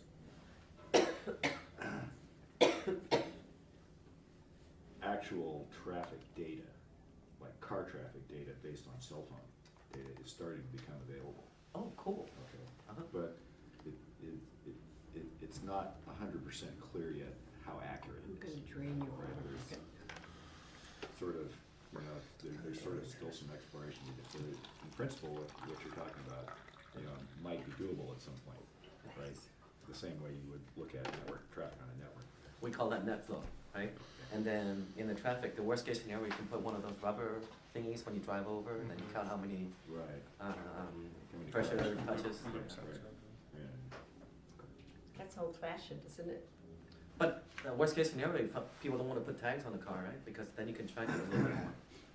Okay, so having seen some of this directly, or lived next to some of it directly, some people think, under what circumstances should we consider widening or narrowing roads? Because when you widen widen roads, there's some issues, and where there are narrow roads, there's issues and so forth. So how should we think about that, especially having That's lived an excellent question. lived next to a couple of these, right? So 101 had a little widening near Rengsdorf. yep. The more you widen, the more cars will come.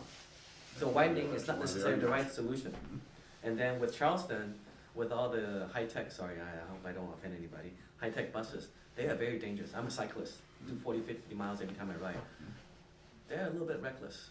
They go on the neighborhood streets, not because they have a corporate stop, because their employees live over there.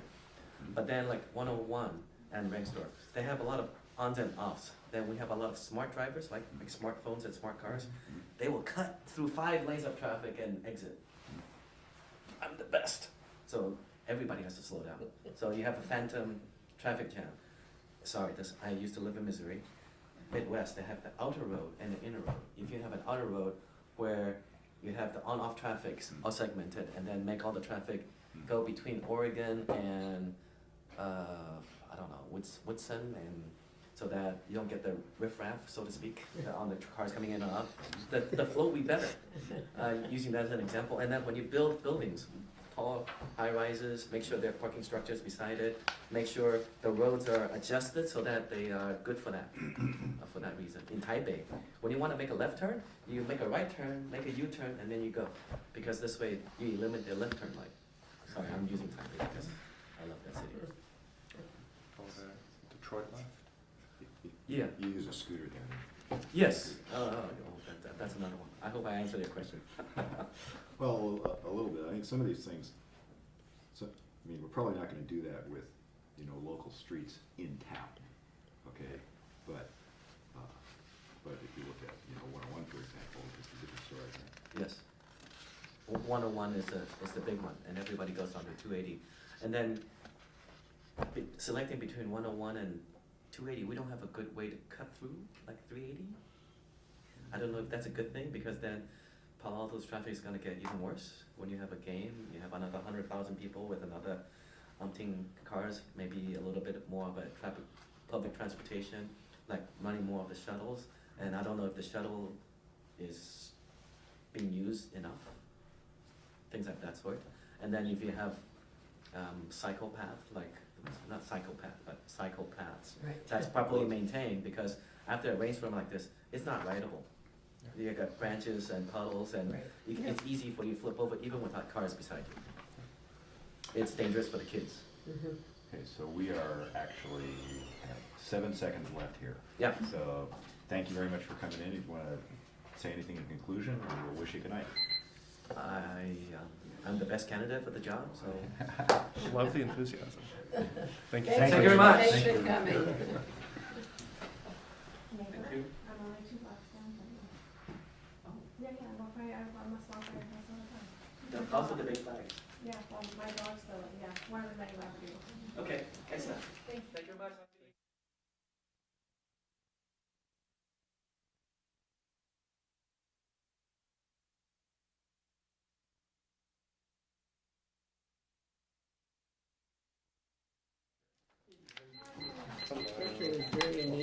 It's my spot. This is your spot. Excellent. Yeah, sorry for the tribunal style here, which sort of comes with this room. You don't have a light that's shining right at me, though.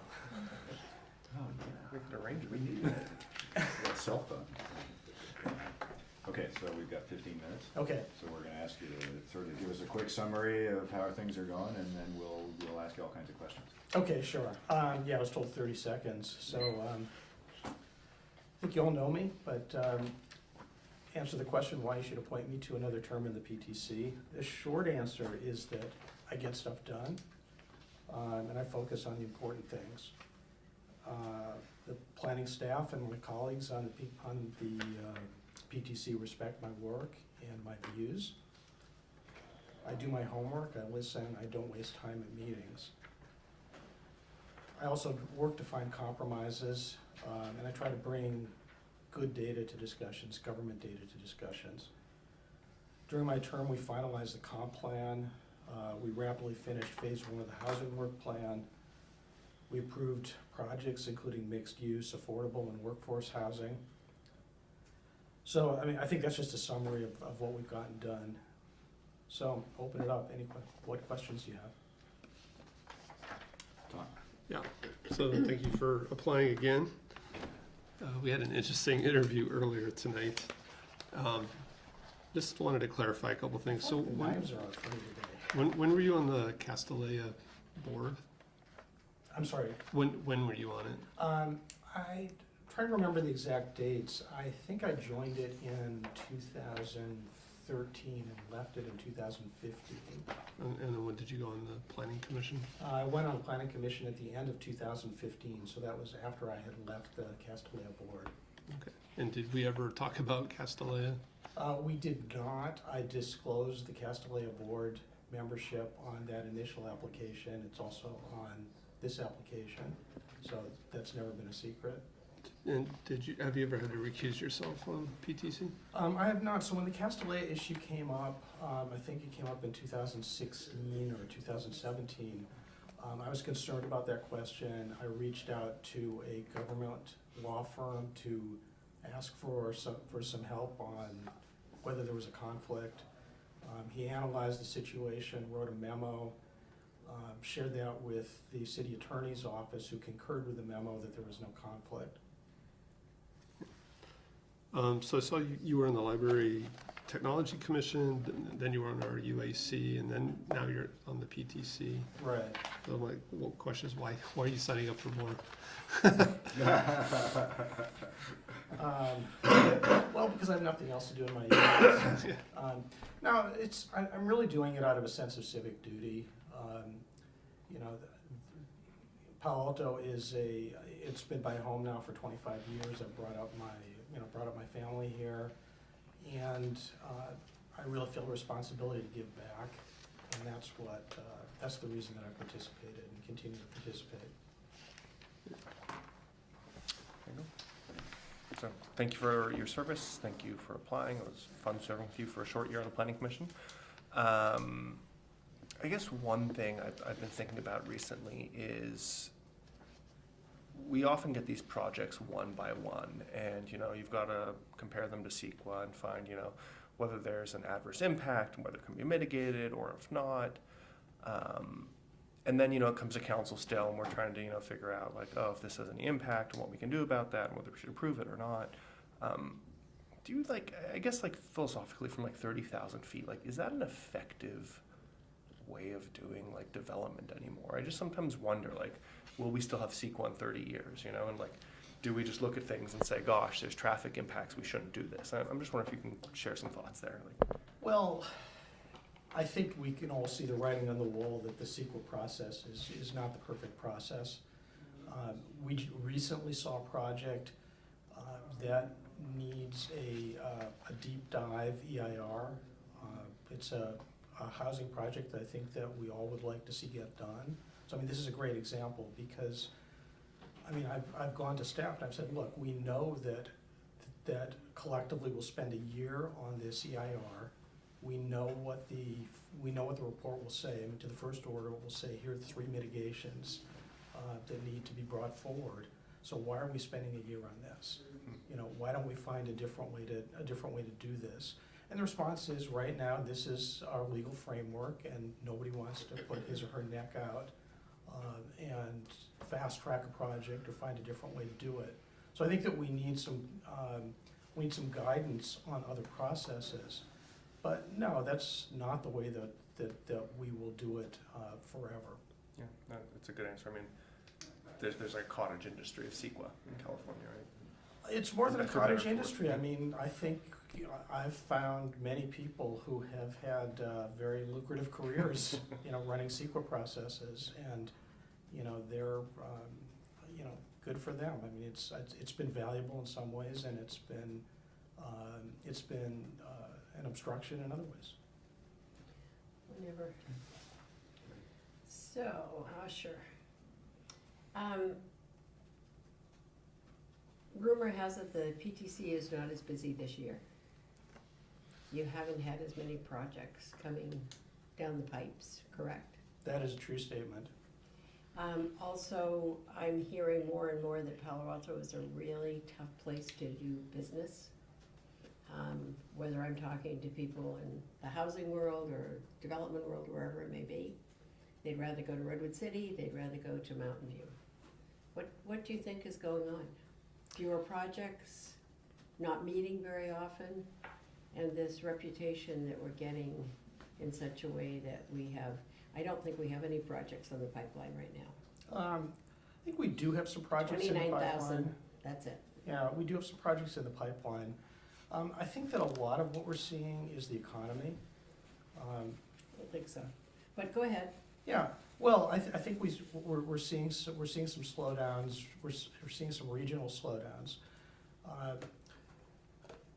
There are these. I think we're in a confusing situation right now because there are rumors on different sides. I mean, some people on the development side, there are people talking about difficult place to work. On other sides, people say that we approve things that we shouldn't approve. We don't really have a forum where we can bring any of these discussions out in the public. And I think the important thing that we need to do is to have public discussions about what's going on. We don't have any place to do that. Say more. What kind of public discussion about what's going on in planning and transportation in Palo Alto, or?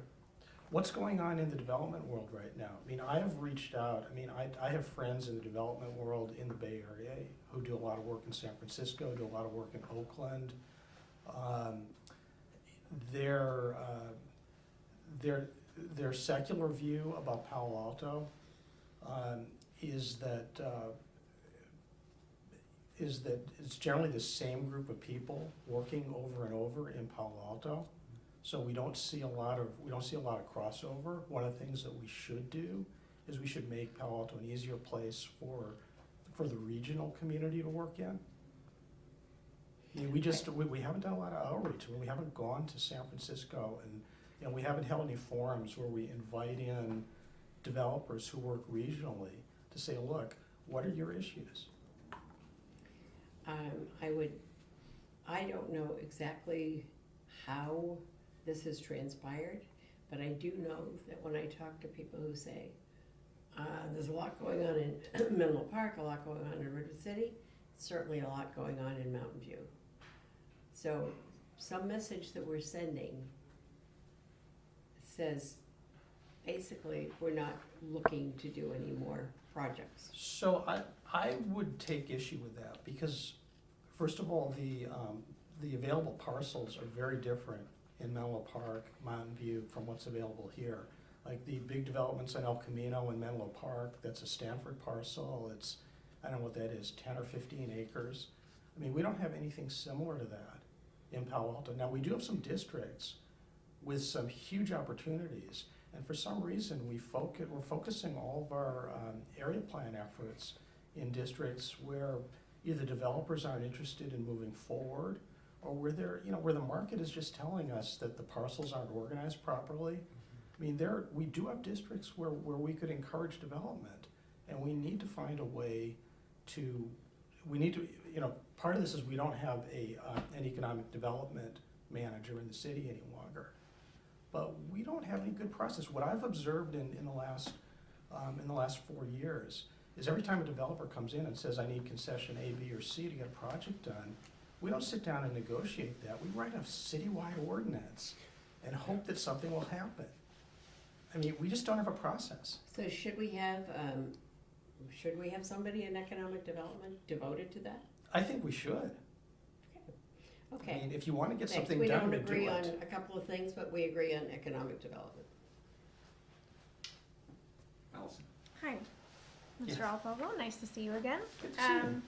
So 2 questions. One is, in the 4 years that you've been on this commission, can you give me an example of when the group has worked together really well? What has been the best work that you've done? So I think that couple areas. I mean, some of the big areas we've moved things forward. Comp plan. I mean, honestly, I was a little frustrated with the process. I mean, we got it at the very tail end, but given that we got it at the tail end, I think that we all rallied and said, look, our job is not to rewrite this. Our job is, basically to do a final edit, to do a final sanity check. And we processed that pretty swiftly. Same thing with phase 1 of the housing work plan.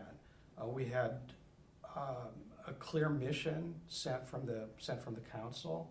We processed it quickly. We got through that. We sent recommendations back, and I think that we had a good give and take that resulted in a better quality, better work product than we would have gotten without that. Well, I'm glad to hear that worked well. My second question is, what skills and expertise and experience do you think is missing on with the current makeup of the PTC? I think that the thing that it's not just the PTC. I mean, I think broadly in the city, we don't understand development economics very well. So for example, we get developers come in and say, we need concession A, B, or C to make this project work. And none of us have a financial model. None of us have a great spreadsheet to understand whether this concession is the thing that turns the dial, or whether this is just, a laundry list. So, I mean, the skill set that I'd really like to see is better economic understanding. I often do my own pro forma analysis, but, I'm not a tax expert. I mean, I can't really build out a discounted cash flow model for projects to assess what's really feasible. I don't think anybody expects you to.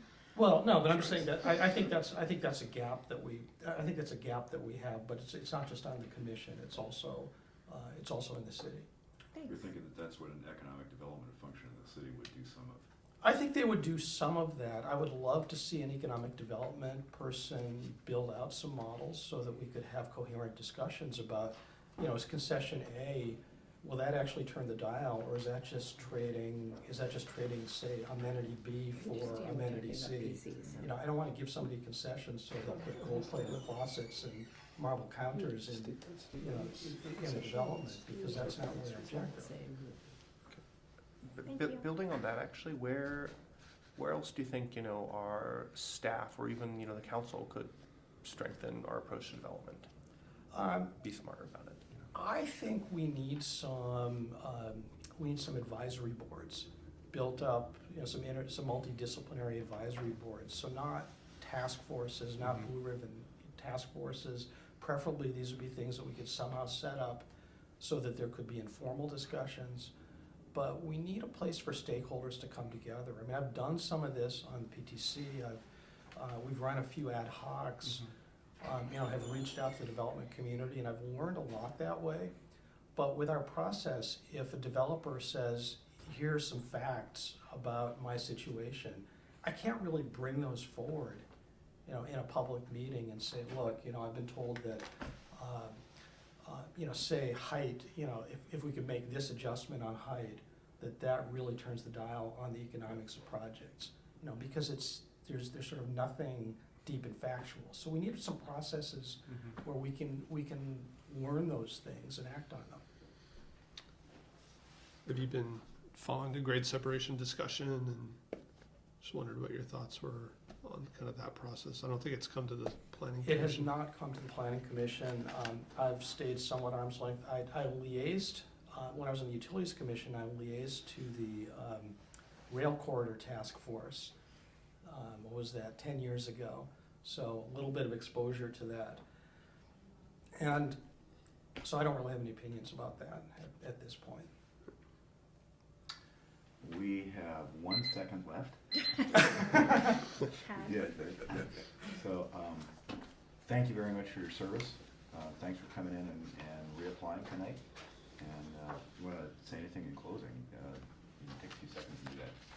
Just thanks for taking the time, good questions, and you all know where to reach me if you have any additional questions. Thank you. Thanks very much. So BKY is here. So Or not. we have, Guys, remember these are Brent, always on YouTube.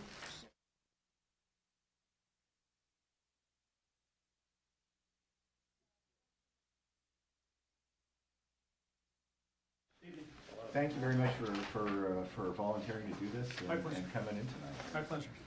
So, so we've got 10 minutes, and so what we're gonna do is we're gonna ask you to, take a minute and introduce yourself and sort of talk a little context about how you got interested in this, and then we're gonna ask you all kinds of ridiculously hard questions. Okay, sure.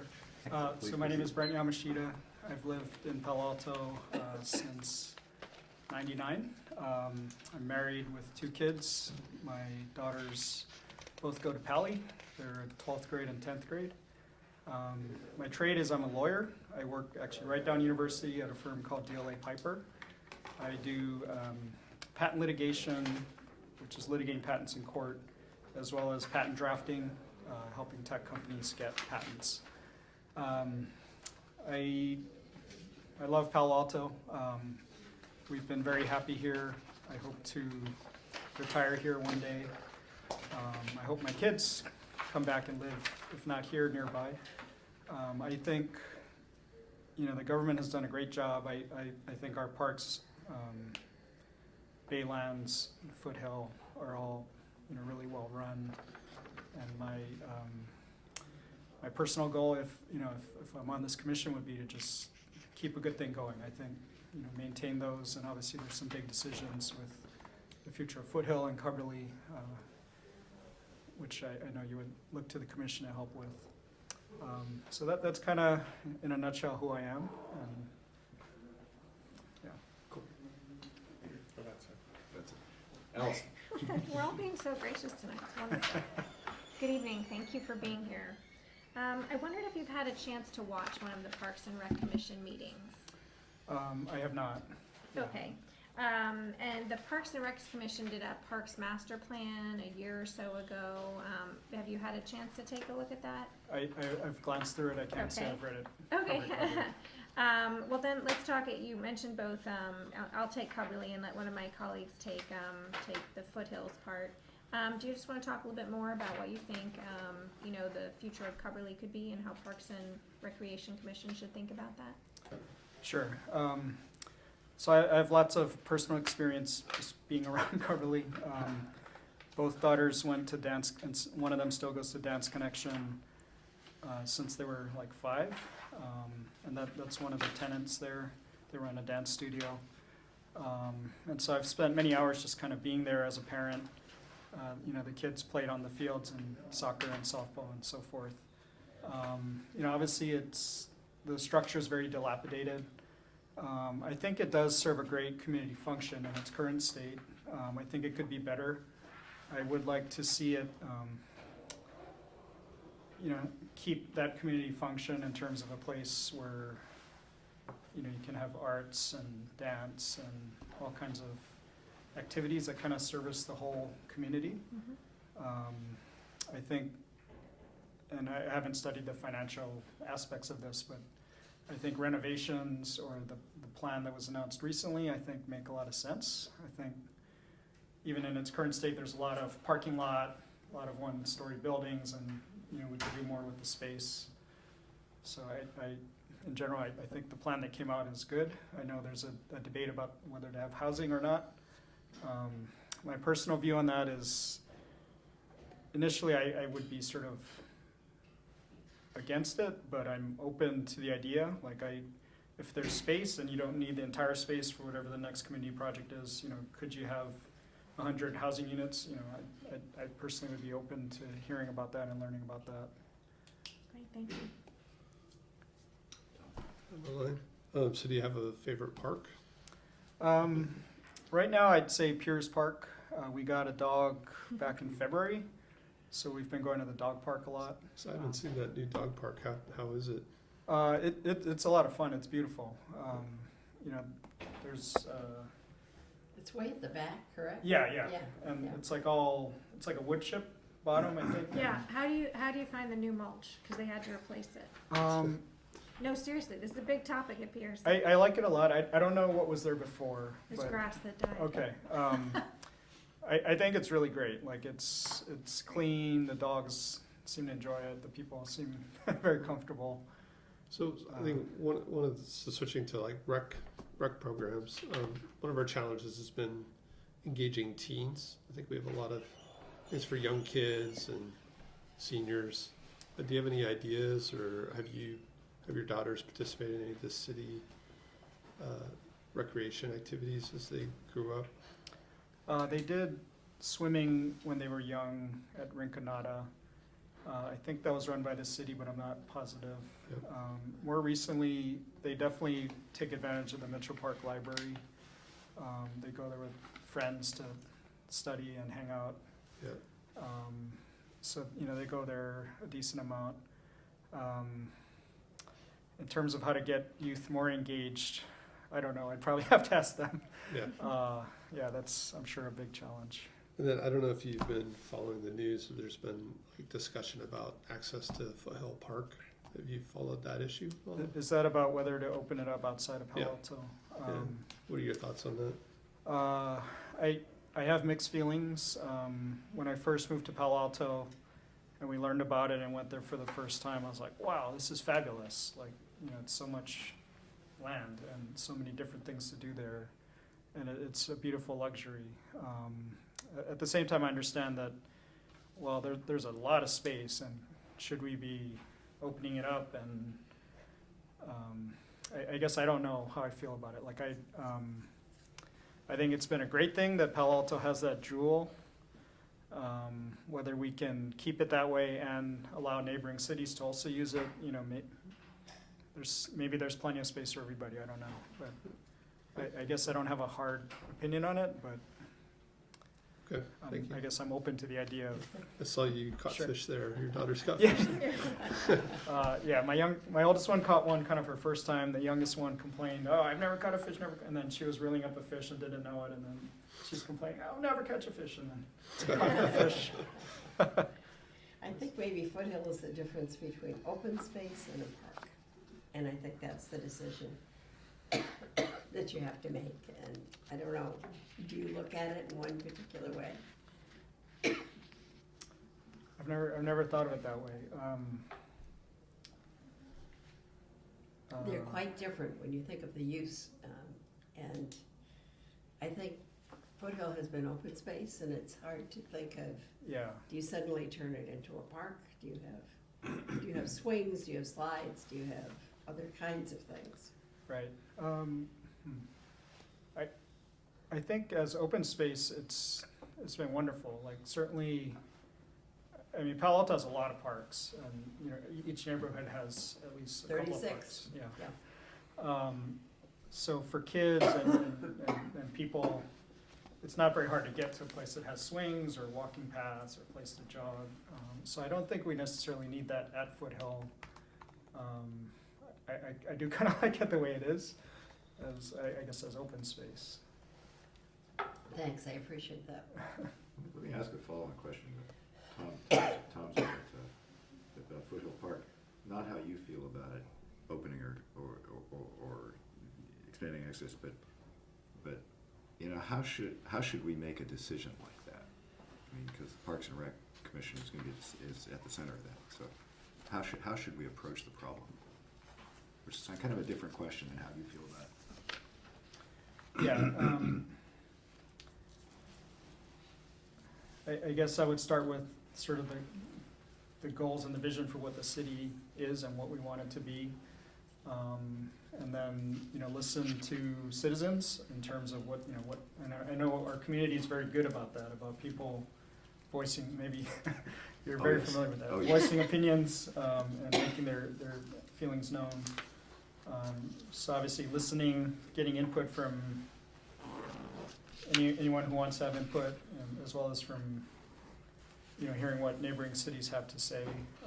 I'm sure there's a financial aspect, which I know nothing about, in terms of would the other cities be paying for part of the upkeep or not? Would we be charging admission? I haven't studied the finances to really say anything informed about that, but I'm sure we'd have to consider that. But I guess my starting point would be listening to the public and seeing, what do you like about Palo Alto? What would you wish to change about it? And what would you like it to be 10 years from now? Good comments. We have 20 seconds Oh, left. okay. So you want to say anything in conclusion or wrap up, and we'll wish you a good night. Yeah, you know, I think the things I can offer are, I'm very good at reading lots of material quickly, writing things, you know, whether it be a recommendation or whatever to the council. And I think my heart's in the right place in terms of the mission of our city. Like, I love our community. I know there are pressures to grow housing and so forth because of all the economics and the housing shortage. But I also do love what we have, and I like the community we have. So it's dueling forces, but I think I would maybe come at it the same way that the council does in terms of, you know, we can't possibly please everyone. There are competing interests here. But at the same time recognizing, hey, I do like what we have, and how do we best preserve that as well as grow. So. Super. Thank you very much for coming in. Thank you. I know it's and late. taking this evening. And, Thank you for your application. And Thank you so have much. fun, right? Actually, good conversation. I used to have it just like that. 2 minutes later, that's what I used to have. How do you do it? Years ago. Mr. Mayor, are you adjourning? Old flop top. Any oral communication? Seeing no oral communications here and seeing no further applicants, we are adjourned. Thank you.